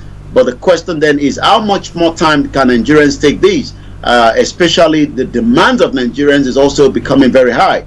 And that is where when people talk about more extra fund for the politicians, the question is, what about the average Nigerians? When I looked up to, let's come to the Southwest. We have about 6 states in the Southwest with about 191 local governments. We have just about 71 representatives. I'm talking about in Abuja, not on the state level. We have 18 senators and we have 55 House of Reps. And the question is, why should those 71 taking care of the 191 local government that they are representing, when those local government are meant to be representing? But what happened is, the money coming through the local government is channeled through the governor. The governor does not disburse the money accordingly. So there's no autonomy when it comes to the local government as compared to, UK and other European countries where each of the local governments is decentralized, and then everybody, and those budgets will be used in accordance to the purpose, from schools to the, to the cleaners, to the caretaker of each of the environment as well. But in Nigeria, we have had 774 local government that are as dead as the leaves that is meant to be swept away. And this is why many Nigerians are saying that the constitution itself that was put together was never put together to favor Nigerians. It was only put together to favor the agenda of the military dictator that put it together. And that is why if you pull down the constitution, you're literally going to pull down Nigeria. So what they've been doing in the last 24 years is just amending a fake constitution that is not we the people, and everybody knows that. And we've had many senior advocate of Nigerians talking about this same constitution, that this constitution is not we the people. It was actually put together, for the purpose of the military agenda. And the question then is, what more can be done, especially when this constitution is not changed. Let's talk about the budget that the military enshrined in the constitution when it comes to the security vote. Each state gets about 3 billion naira every month for security vote, but yet most of the states are not as secure as you would have thought they would. But that literally means that many Nigerians keep asking, what is the essence of the security vote when we are not safe in the state? Let's listen to one of the Professor Archie Oyebode. This was about 4 years ago during the independence of Nigeria, talking about the 1999 Constitution. Complacent, and the Nigerians are complacent, and they will not stand up to immoral conduct. Then we justify that particular conduct. It becomes a self-fulfilling prophecy. And quite sincerely, the judges too, they have part of the blame, but they don't have all the blame. The problem, I think, like the Patriots pointed out a long time ago, is that Constitution, Decree 24 of 1999, is a diktat. It's a military diktat. It tells a lie against itself. What you are brandishing as the Constitution of Nigeria is an illegitimate instrument. There's nowhere where we all agreed That would be even though it begins with we the people. No, that's the line that I'm talking about, and I'm not original here. The patriots have said it, okay, and Ben Wabose continues to say it. I attend meetings on the black table where Ben Wabose presides, and he will tell you that constitution is a fraud, that we have to jettison it and do an autochthonous constitution for ourselves. So please let us recognize the limitations of the 1999 so-called constitution. We need a constitution which reflects the spirit of the age, which captures our imagination. And that's why I say acquiescence by the generality of the people is what has pretended to lend legitimacy to an otherwise illegitimate instrument. And you just heard that was Professor Archie Oyebode. That was about 4 years ago when Nigeria was literally celebrating its independence, and he was brought in to speak. You can tell that many Nigerians know that the constitution is fraud. The politician knows that it's fraud, but yet we are told that amendment of that constitution can be the only option. And this is creating a lot of tension across the southeast, the middle belt, the south, and the northern part, where the northern part of the country has more numbers when it comes to their senators and their House of Reps. Star Radio UK, 1st of August 2023, as we continue to review the update from Nigeria this morning. Well, listeners, Mr. Olayomi Koiki in our North London studios. I'm actually here in the South studios. Bishop Adeshina says, even during COVID situation, free food that was meant for the people was hidden by government staff for themselves alone. Anthony Ndideji, good morning to you. So we have all this, and then we see things. Like I said yesterday, well, there's an adage that says that, Ghanaian adage that said that when you see your neighbor's beard on fire, your best bet is to get a whole bucket of water and sit by it, then dip your beard in it before it comes to you. But we don't seem to be doing so. Now, Labour is going to be striking. Why? Because they reckon that whatever is going on is not good enough for them. They cannot survive that. The president thinks, oh, you know what, let's leave it.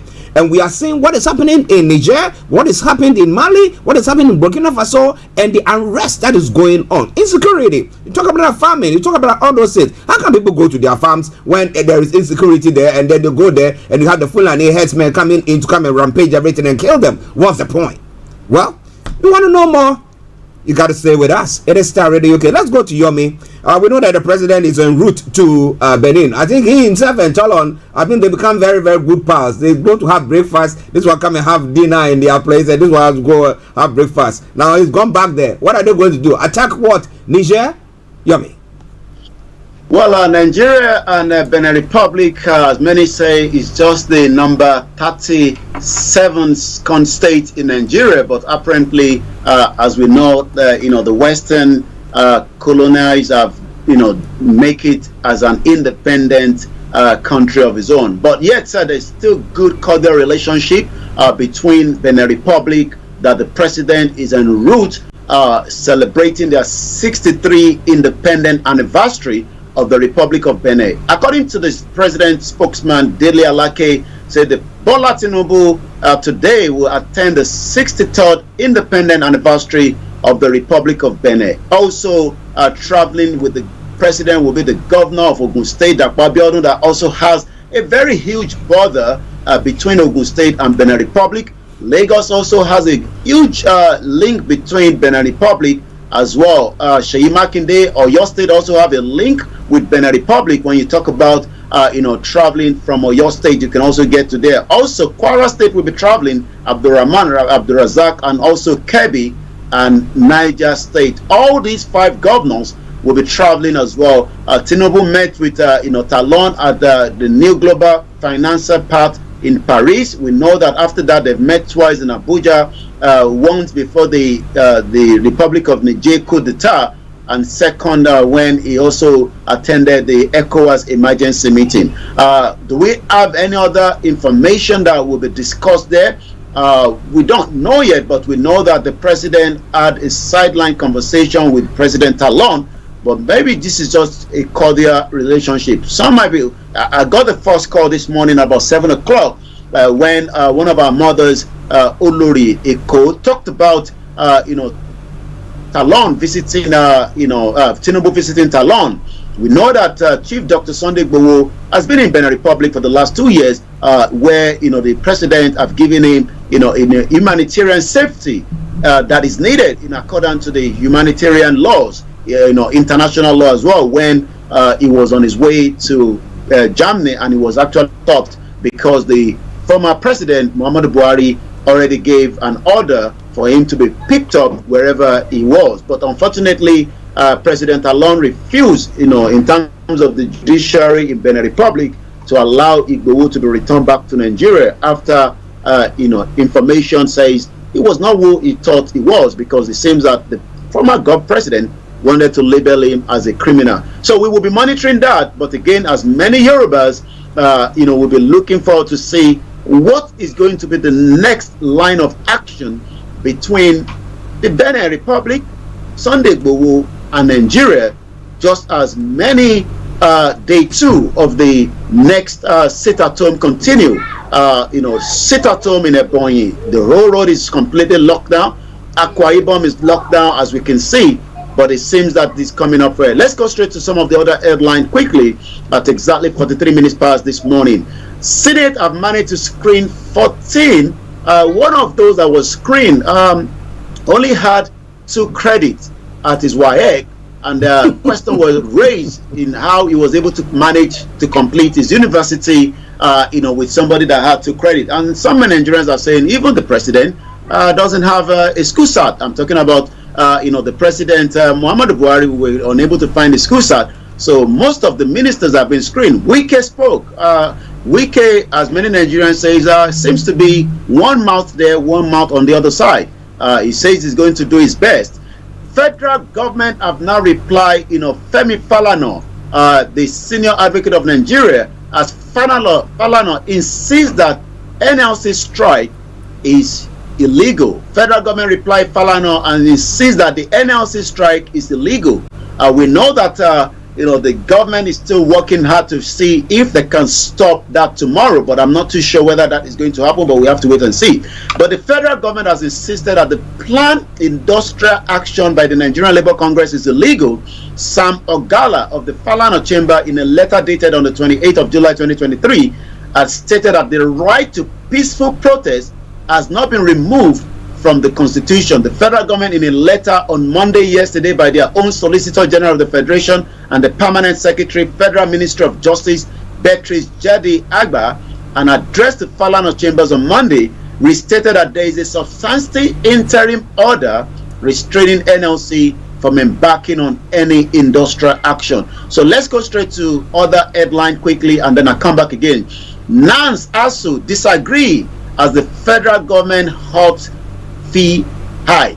The President Bola Tinubu on Monday directed the authority in all the federal institutions of higher learning to avoid arbitrary increase in the sundry fees payable, and where possible defer further increase so that parents and students don't face too much difficulty. While the National Association of Nigerian Students welcomed the directive, the Academic Staff Union of University, however, expressed their reservation. The president, again in a statement by Special Advisor on Special Duties and Communication, Dele Alake, also approved the provision of buses to the student bodies of all universities, polytechnics, and college of education across the country. So we're going to be monitoring that to see how all these will cushion, the situation. Coming back to the Republic of Niger, we've been hearing that, Mali and their other African brothers seems to be Mali and Burkina Faso say they will go head to head with ECOWAS should they try any intervention in Niger. We have countdown. The ECOWAS have given 1 week for the President Bazoum to be returned back to office. If otherwise, that will create more tension in the region. But it seems already that the junta-led Burkina Faso and the Mali yesterday has now warned that any military intervention in Niger to restore the disposed President Mohamed Bazoum will be considered a declaration of war against their two countries. The warning from the Niger military ruler neighbors came a day after the West African leaders, supported by their Western partners, are threatening to use force to reinstate the democratic elected Bazoum. So we have to see what is going to happen, whether there will still be negotiation and dialogue so that we can avoid anything of such of war.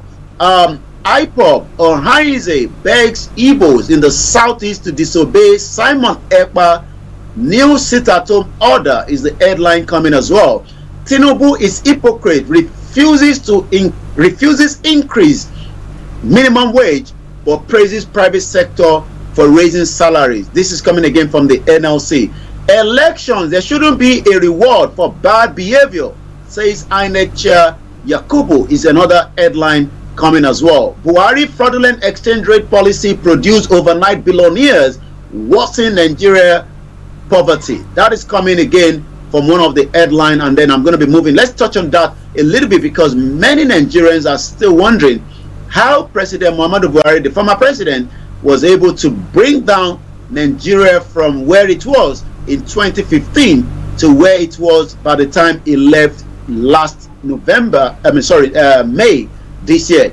It diverted money that should have been used to create jobs, build factories, businesses for millions of people, Mr. Tinubu stated. According to the previous multiple exchange rate system was used as a money-making scheme for selected individuals who diverted our national wealth and made them filthy rich. This is coming from President Bola Tinubu. Mr. Tinubu said this in his national broadcast yesterday. The president described the scheme as an unfair to many Nigerians, asserting it as a highway for currency speculation. He said that the money would have been used to support millions of Nigerians by constructing factories, opening businesses, and creating jobs. Also, the multiple exchange rate system, as at yesterday, it was 1,140 naira to a pound, and it's still pushing to about almost 900 naira to a dollar. So it's in between 850. But it seems that the president added that our national wealth was doled on favorable terms to a handful of people who had been filthy rich simply by moving money from one hand to another. Let me give you an example of that. If you're meant to travel out of Nigeria, you go to the bank, you need a $2,000, you'll be told that there's no dollar in the bank. Then you have to end up going to the black market and pay huge amount of money. But again, there are some people that are very smart, the bankers and those that knows about the system. You could get the money from the bank at $2,000 at the bank rate, you sell it back again to the black market, you make quick money out of it, and sometimes you might not even be traveling out of the country. This has been the 419 scamming that has been going on in Nigeria under the former President Muhammadu Buhari for a very long time. He left that window open so that those northerners that are involved in the black market, because the Igbos don't do the black market when it comes to exchange rate, the Yorubas don't do it. The only people that deal with the forex in Nigeria are those we are called the Hausa, but we know that the Hausa has been expedited. We don't have much of the Hausa anymore, so we now have the Fulanis. The question then is, how did we end up where you could have easily gone to the bank, get the dollar and travel, but yet dollar was in hands of the black market as against the bank that is meant to serve the country. So these are probably reasons why Tinubu will have to continue to overlook away, while Emefiele is still being looked into by the DSS for corruption around some of the allegation against him. So let's come back. I heard SH0W as well, pleading with the Lagosians that they're doing everything to cushion, the situation when it comes to, the scarcity of, economic problem in the state. We're monitoring that as well. And now the social media, where it seems to be the only option left for so many Nigerians. Let's see what is actually trending. The Biafra second day sit-at-home is trending. Coming from the government in exile, Prime Minister Simon Ekpa. We've not been able to reach out to him. He's been very busy. We'll see if we can get a spokesperson from them. maybe tomorrow on the Niger Voices to give us a background to the sit-at-home and the reason behind it as well. But what I can say is that, according to the headline announcement, we give criminal and treacherous Ejiofor 7 days to release the man he kidnapped, who is currently blind as a result of going to kill himself, not Simon Ekpa. After the gods of Biafra land won Ejiofor for the last time, any day he goes to another oracle to kill Simon will go down for it. Ejiofor contracted another man promising him millions. The man went and was warned by the shrine to stay away from. It seems that, as usual, just as they've been using spiritual attack on Dr. Chief Sunday Igboho, I remember Professor Adebanjo Akintoye said many times the Fulanese have used Marabot to try to bring people to bring his name down, and that is why when we talk about Yoruba Nation, some probably say they are not interested. It's the Fulani Marabot that is working on them. So it seems that is also being used against Simon Ekpa, according to the report there. Lai Mohammed is trending. I'm not too sure why Lai Mohammed is still trending, because we know he's no longer in government as we speak. I've been following the UK government talking about the student visa, how many students eventually run away without getting, becoming a student. So they come in as a student and they eventually run out. IPOB is trending at 14.9. And also Bola Tinubu is trending at 66,000. Many Nigerians continue to ask the question, why should we not be giving visa, which is going to be the last question in the minds of many Nigerians that want to go on holiday. I picked up one this morning, and the reason for not giving the visa was stated in that particular communique. Let's see if we can quickly read that out. The embassy makes the following assessment. You have applied for a Shanghai entry visa with the intention of visiting Sweden for 14 days for tourism purpose. Initially, the embassy notes that the security situation in Nigeria is uncertain and that there is an ongoing economic crisis in the country.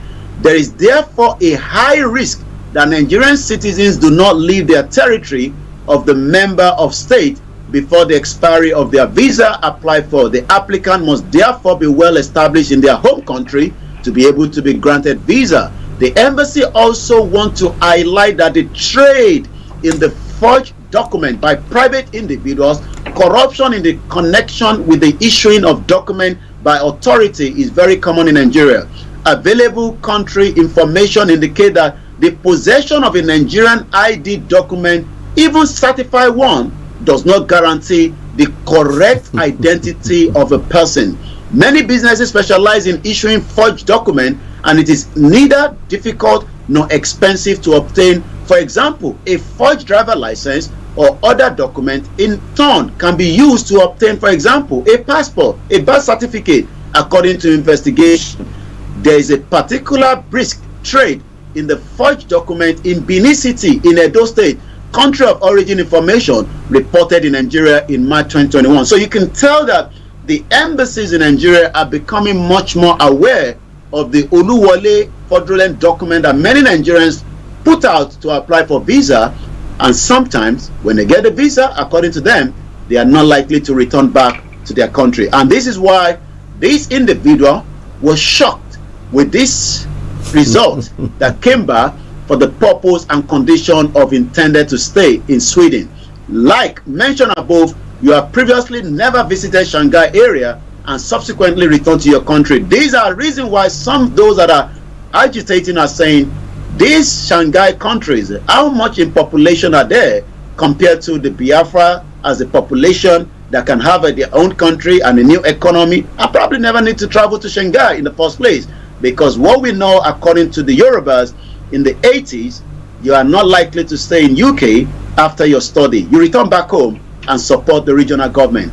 But this time around, due to the pressure, many Nigerians are not returning home, and that is why the Home Office continue to tighten the belt when it comes to the immigration rule. And these are so many reasons why those that are agitating are saying we can't be as big as 200 million and we cannot even go on tourism to Ghana, not to talk about Sweden.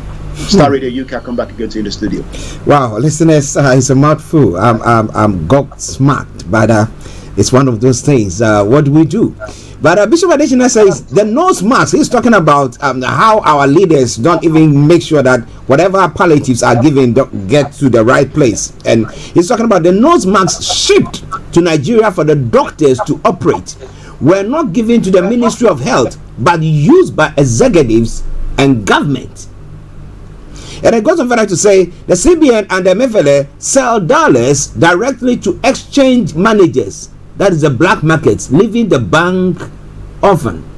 And so I believe that's the reason why MFLA is still in that difficult situation that he's found himself right now, because for the past 8 years under the leadership of Muhammadu Buhari, we know that a lot of shenanigans was used to divert the real money from the real people, because an average Nigerian wants to go to Dubai, but they don't have access to that dollar.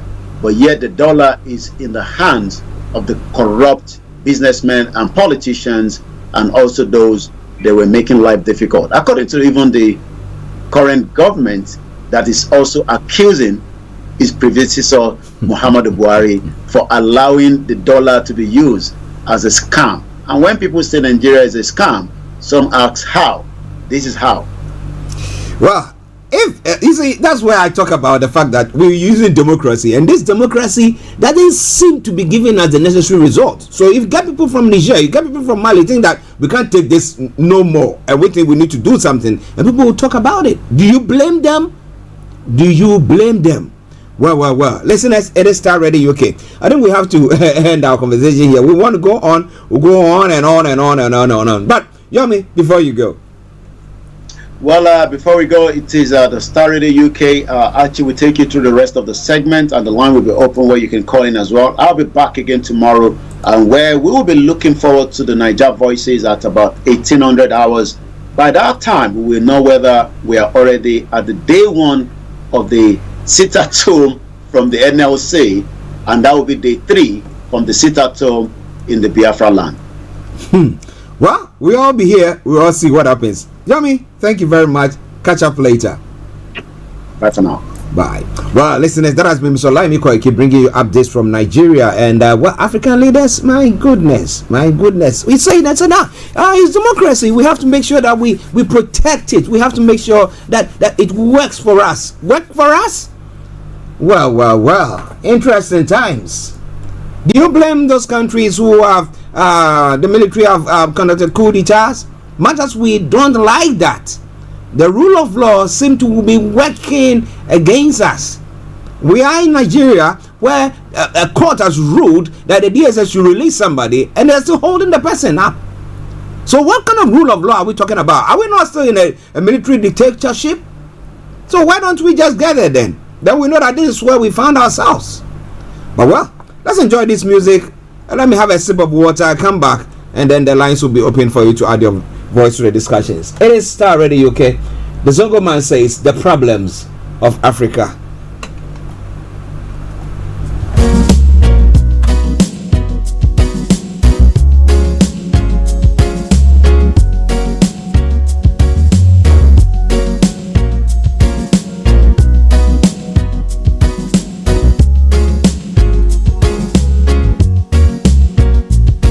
The problem of Africa is the elite. Africa. Who run things. The problem of Africa is the elite. Africa. Who run things. Them all go to universities. Universities award them degrees. Big degrees.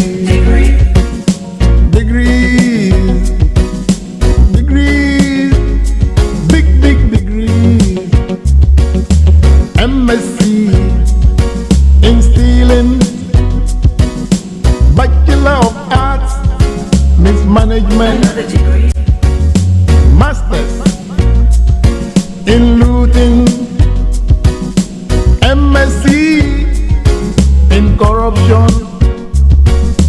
Bachelor of Science in nepotism. MSc in forgery. Bachelor of Arts in discipline, MSc in embezzlement. The problem of Africa is daily. Who run things, who run things, who run things. The problem of Africa is daily. Who run things, who run things, who run things. Some of them went to London, London School of Fools, where they were awarded degrees in foolishness, PhD in stupidity, MSc in foolishness, PhD dishonesty, PhD in recklessness, Bachelor of Arts in selfishness, MSc in greed, BSc maladministration, PhD in quasi-SM, PhD. This is Starr Radio UK. MSc Broadcasting worldwide, online 24/7. Archie on Starr Radio. Nobody. Who run things, who run things, who run things. The problem of is daily. Who run things, who run things, who run things. Okay, listeners, the problem of Africa is the lead who run things. And are they running things the way they're supposed to, or just running it aground, as a friend will say? But it's all coming away from Starr Radio UK, your favorite African and Caribbean radio station in London. It is now gone, 4 minutes past the top of the hour. So we've got about another 26 minutes to bring the program to a close. And then this afternoon, exactly 1:30, as I did say, we'll be having BB Clement on BB Means Business. Well. So if you want to join in the conversation, call us on 0208-133-2257 or 58 0208-133-2257 or 58. You happen to be in the US, Canada, or the Caribbean area, it is 001-7183-032737 001-7183-032737. To text or WhatsApp at 07539661744 07539661744. Our Twitter handle is Starr Radio UK and email address is info@starradiouk.com. Let me say good afternoon to my lovely wife Lottie. I hope you are doing very, very well as well. And to Mr. Dan Tebri, celebrating your birthday today. I said I'm changing Dan's name to Mr. Augustus. Because he was born on the first day of August. So why not? Okay. As I did say, this afternoon exactly at 1:30, we're having BB Clement. But the program goes on till 12:30 when we bring the curtains down. Now let's move on to other parts of Africa. Let's look at some of the stories making the rounds there. Now, gunfire has been heard in center of Burkina's capital, Ouagadougou. That's a story coming in. So what's happening? A burst of gunfire was heard on the early hours of Tuesday in the center of Burkina Faso's capital, Ouagadougou, near the air base. That's what our reporters are saying this morning. The gunfire began to be heard around 0:45 hours local time GMT in the heart of Burkina Bay capital before ceasing around 40 minutes later. It was an unfortunate incident limited to the airbase, a security source said, without giving any further details, claiming that the situation is under control. What situation is it? Now, traffic was temporarily halted but resumed timidly after the shooting. Journalists observed the heavy gunfire came 10 months after a coup d'etat, the second in less than a year in a country plagued by jihadist violence. They also came 6 days after a Porsche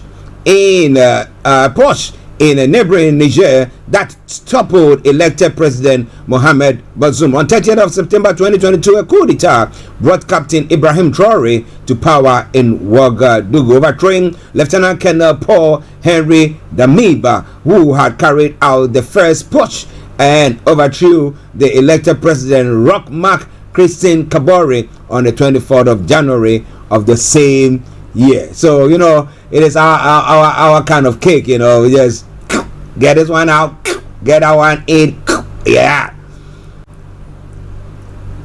Okay.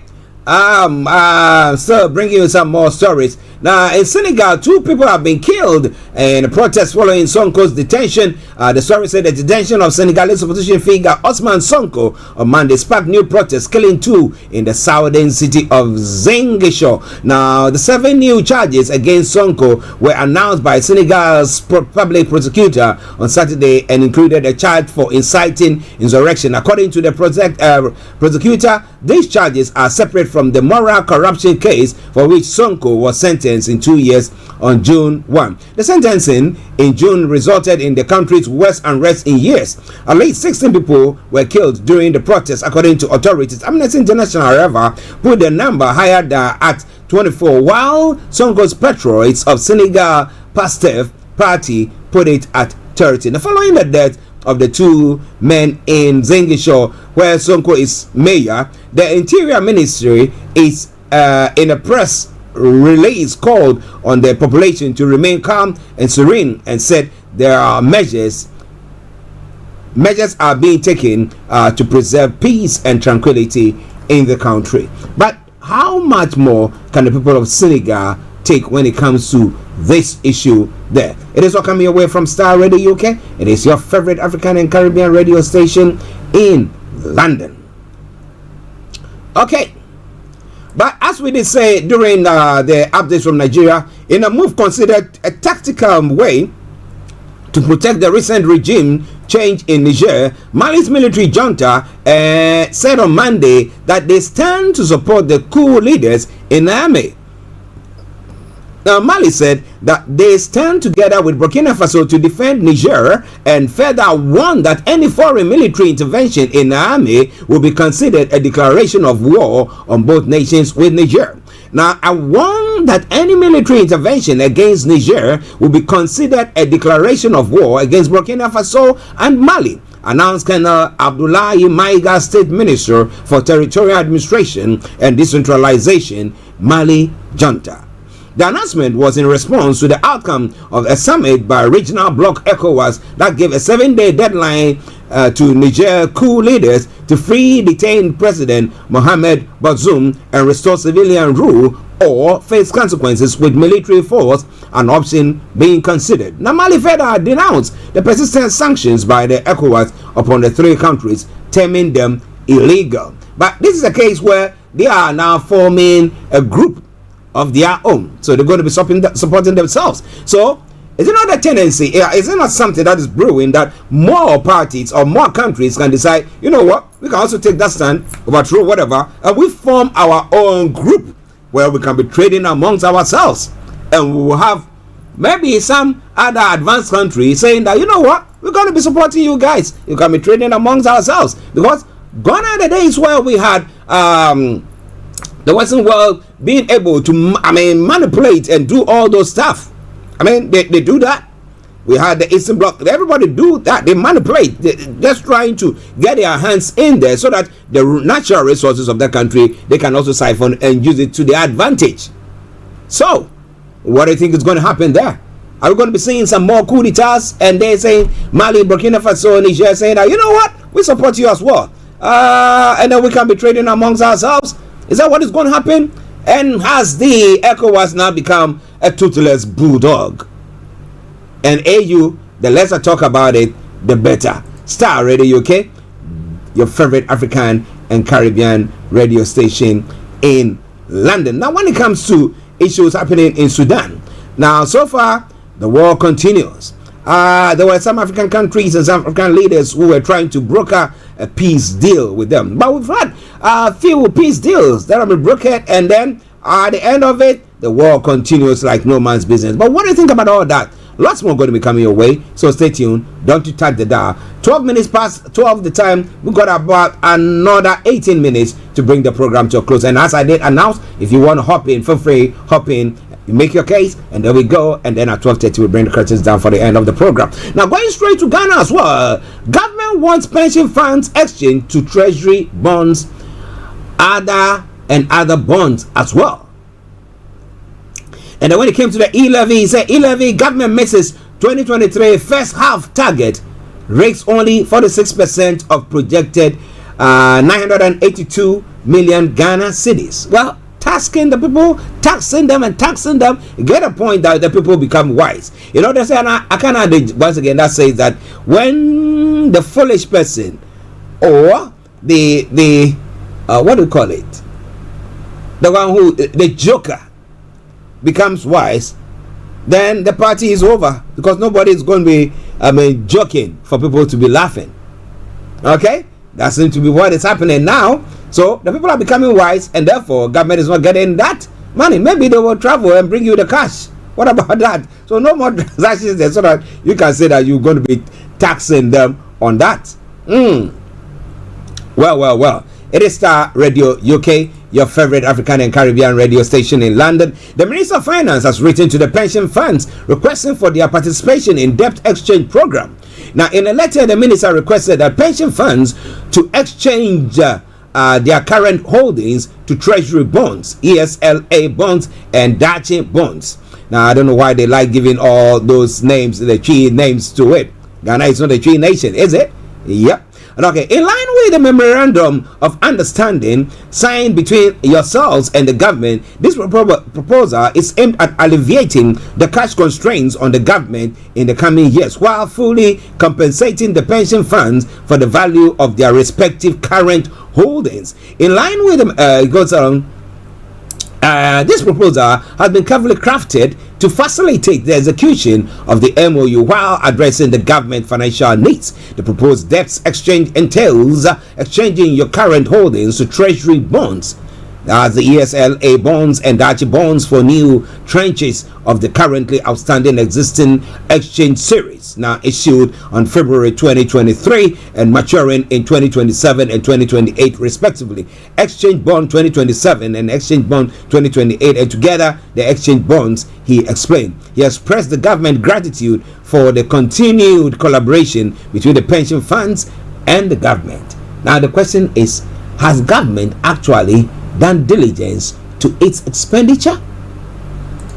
Or, as they say, tighten your belts, while others are getting an extension for their belts. What do you think is happening there? Alright then, it is Starr Radio UK. It is your favorite African and Caribbean radio station in London.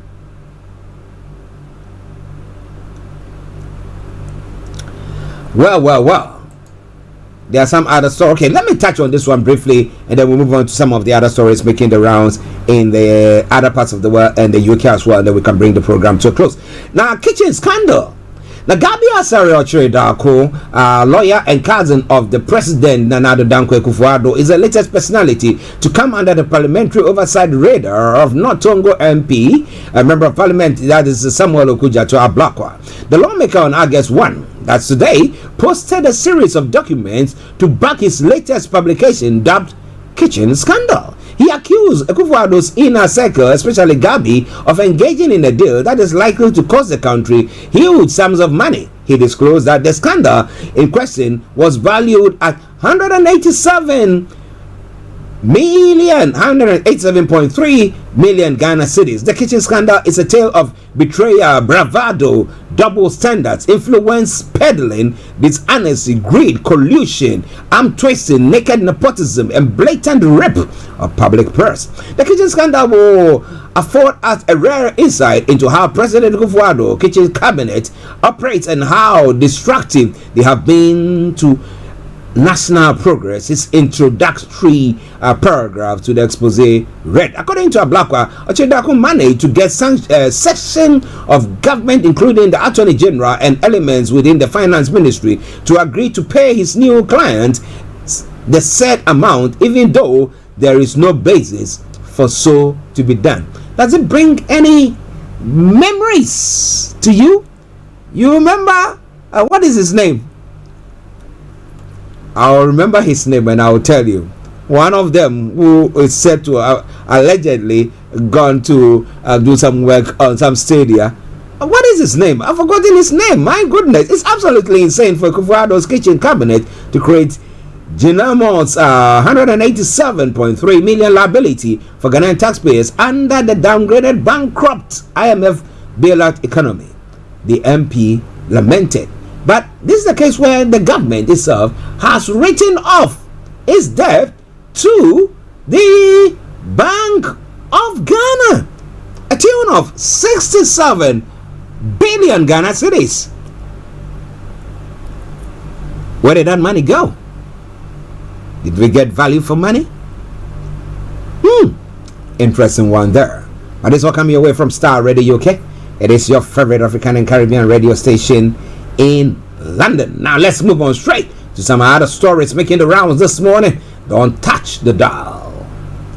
Okie dokie do. In other parts of the world, well, this tit for tat issue seems to be going on, and this time round, a skyscraper in Russia's capital Moscow has been attacked by a drone for the second time in 2 days. The city's mayor SH0W said several drones were shot down across the city overnight. Sobyanin adds, Russia's defense ministry blames Ukraine for the latest attacks. Now Kyiv has made no comment. The skyscraper is home to Russia's Ministry of Economic Development. Staff have been told to work at home. Now Russia also said it destroyed 3 Ukrainian unmanned boats that were trying to attack 2 Russian ships in the Black Sea. On Sunday, Ukraine President Volodymyr Zelensky warned the war was coming back to Russia.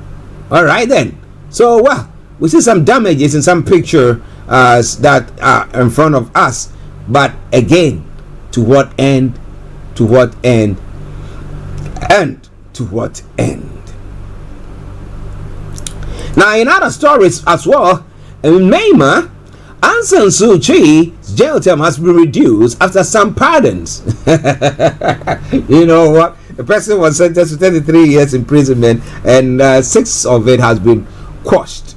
So, okay. Now, former Myanmar leader Aung San Suu Kyi has been pardoned in 5 of 19 charges brought against her by the military. The pardon part of a seasonal amnesty will reduce her 33-year jail sentence by 6 years. Now, former President Win Myint, who was ousted along with Ms. Suu Kyi, also received a reduced jail sentence after getting 2 of his charges pardoned. Now, periodic amnesties have been announced before, but this is the first time they have included Ms. Suu Kyi and Mr. Myint.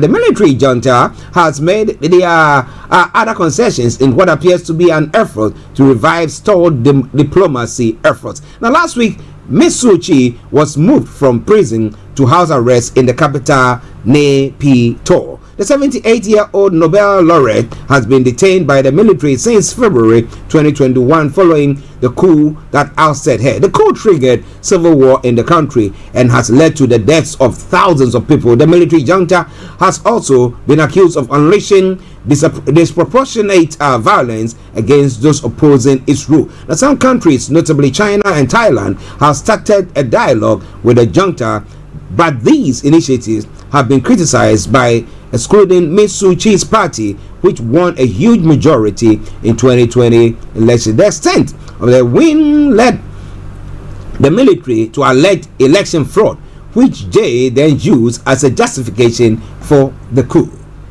Interesting, isn't it? Well, it's Starr Radio UK.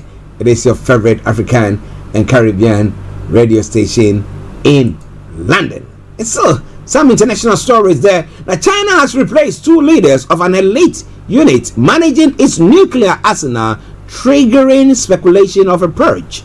Now, General Li Yichao, who headed the People's Liberation Army Rocket Force unit, and his deputy has disappeared for months. The former deputy Navy chief Wang Gubin and Party Central Committee member Zhu Xinjiang were named as replacements. Now, this is the biggest unplanned shake-up in Beijing's military leadership in almost a decade. The latest purge is significant as China is undertaking one of the most profound changes in nuclear strategy in decades, said Lyle Morris, a foreign policy and national security fellow at the Asia Society Policy Institute.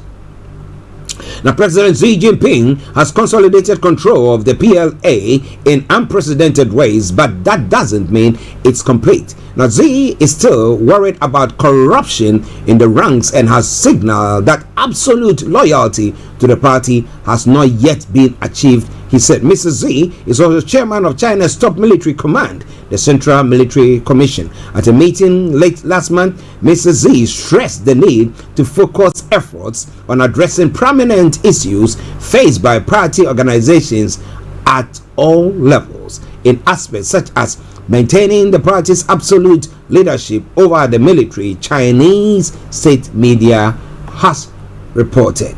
It is all coming your way from Starr Radio UK. It is your favorite African and Caribbean radio station in London. Well, interestingly, while Transpo lead went up after criminal indictment, now Donald Trump's mounting legal troubles have not dented his status as the clear frontrunner for the Republican presidential nomination in 2024. In fact, the criminal charges have strengthened his position. Why? The former U.S. president has been indicted twice in the past 4 months, once in New York for alleged financial crimes and once in the federal court on charges that he mishandled sensitive government documents and obstructed an investigation. He may be on the verge of a third indictment for attempting to overturn the results of the 2020 elections and a fourth in Georgia for pressuring state officials to reverse his 2020 defeat there. Through this all, Mr. Trump's campaign has not just continued unabated, it has thrived. An average of opinion polls from 31st July suggests he has commanding lead of 37 points over his nearest rival, Florida Governor Ron DeSantis. No one else in the crowded field of 14 candidates scored over 6%, and more than half of them are not even at 1%. So are we going to be seeing a Trump and a Biden fight again? But are they going to wait for after the election before his charges or the case are heard? Why shouldn't they embark on it now? Well, let me leave it for them, the experts. They will deal with that, right? Okay, we got about 6 minutes to round up the program. Earners of 30,000 too poor for affordable rent schemes. That's some of the stories making the rounds here in the UK. It says that people earning more than 30,000 are being told they don't have enough money to qualify for so-called affordable rent schemes in London.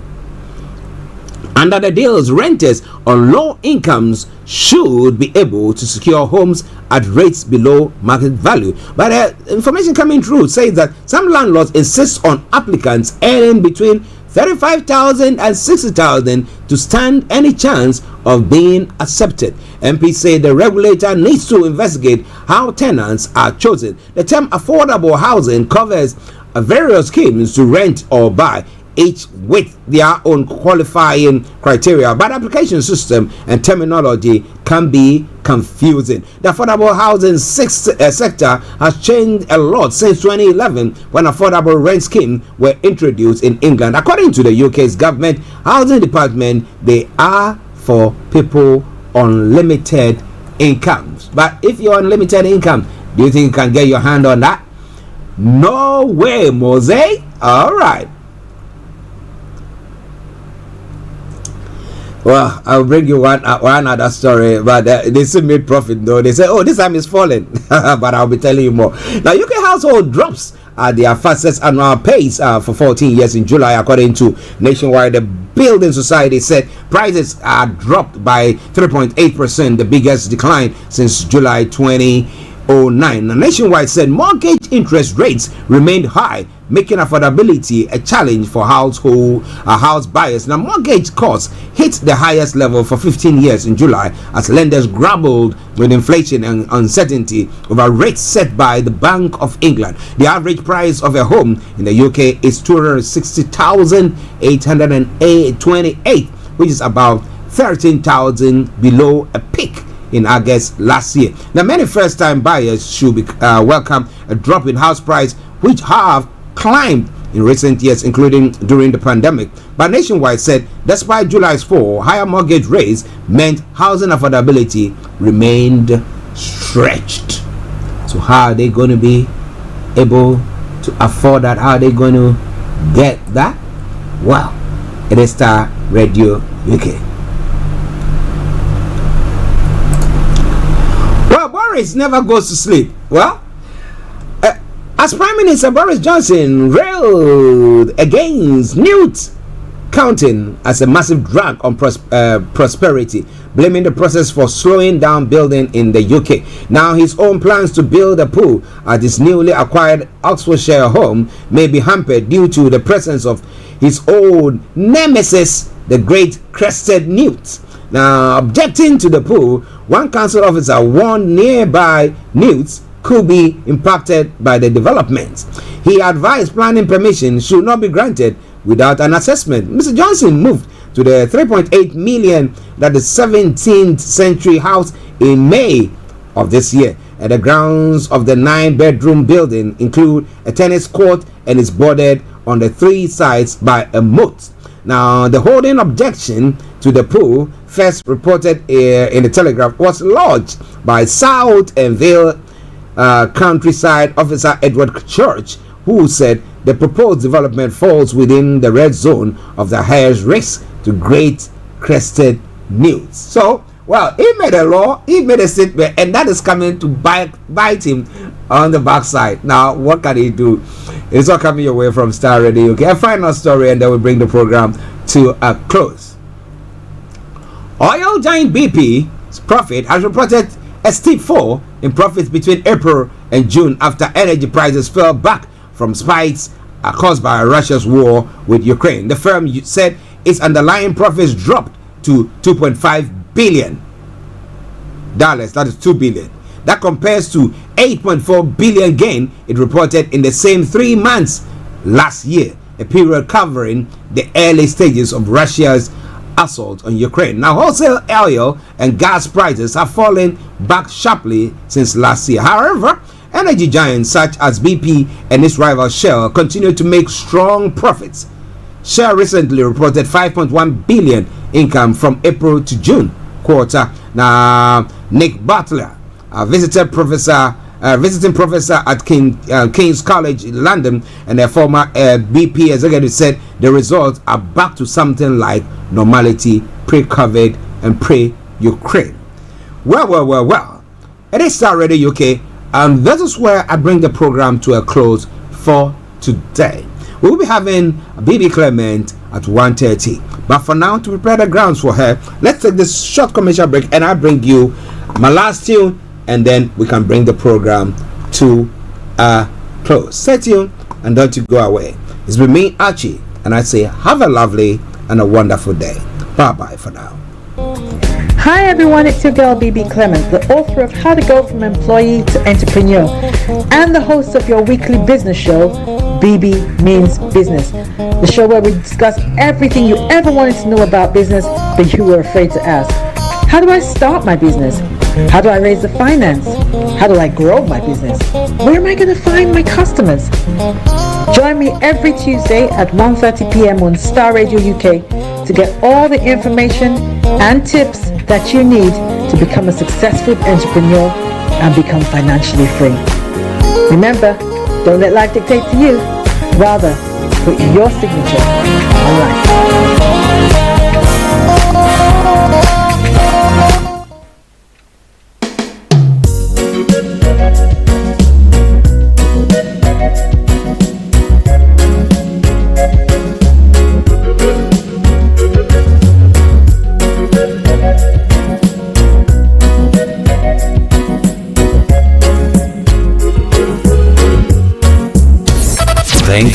listening. Thanks for listening. Who run things, who run things, who run things? The problem of Africa is they lead. Africa. Who run things, who run things, who run things? Them all go to university.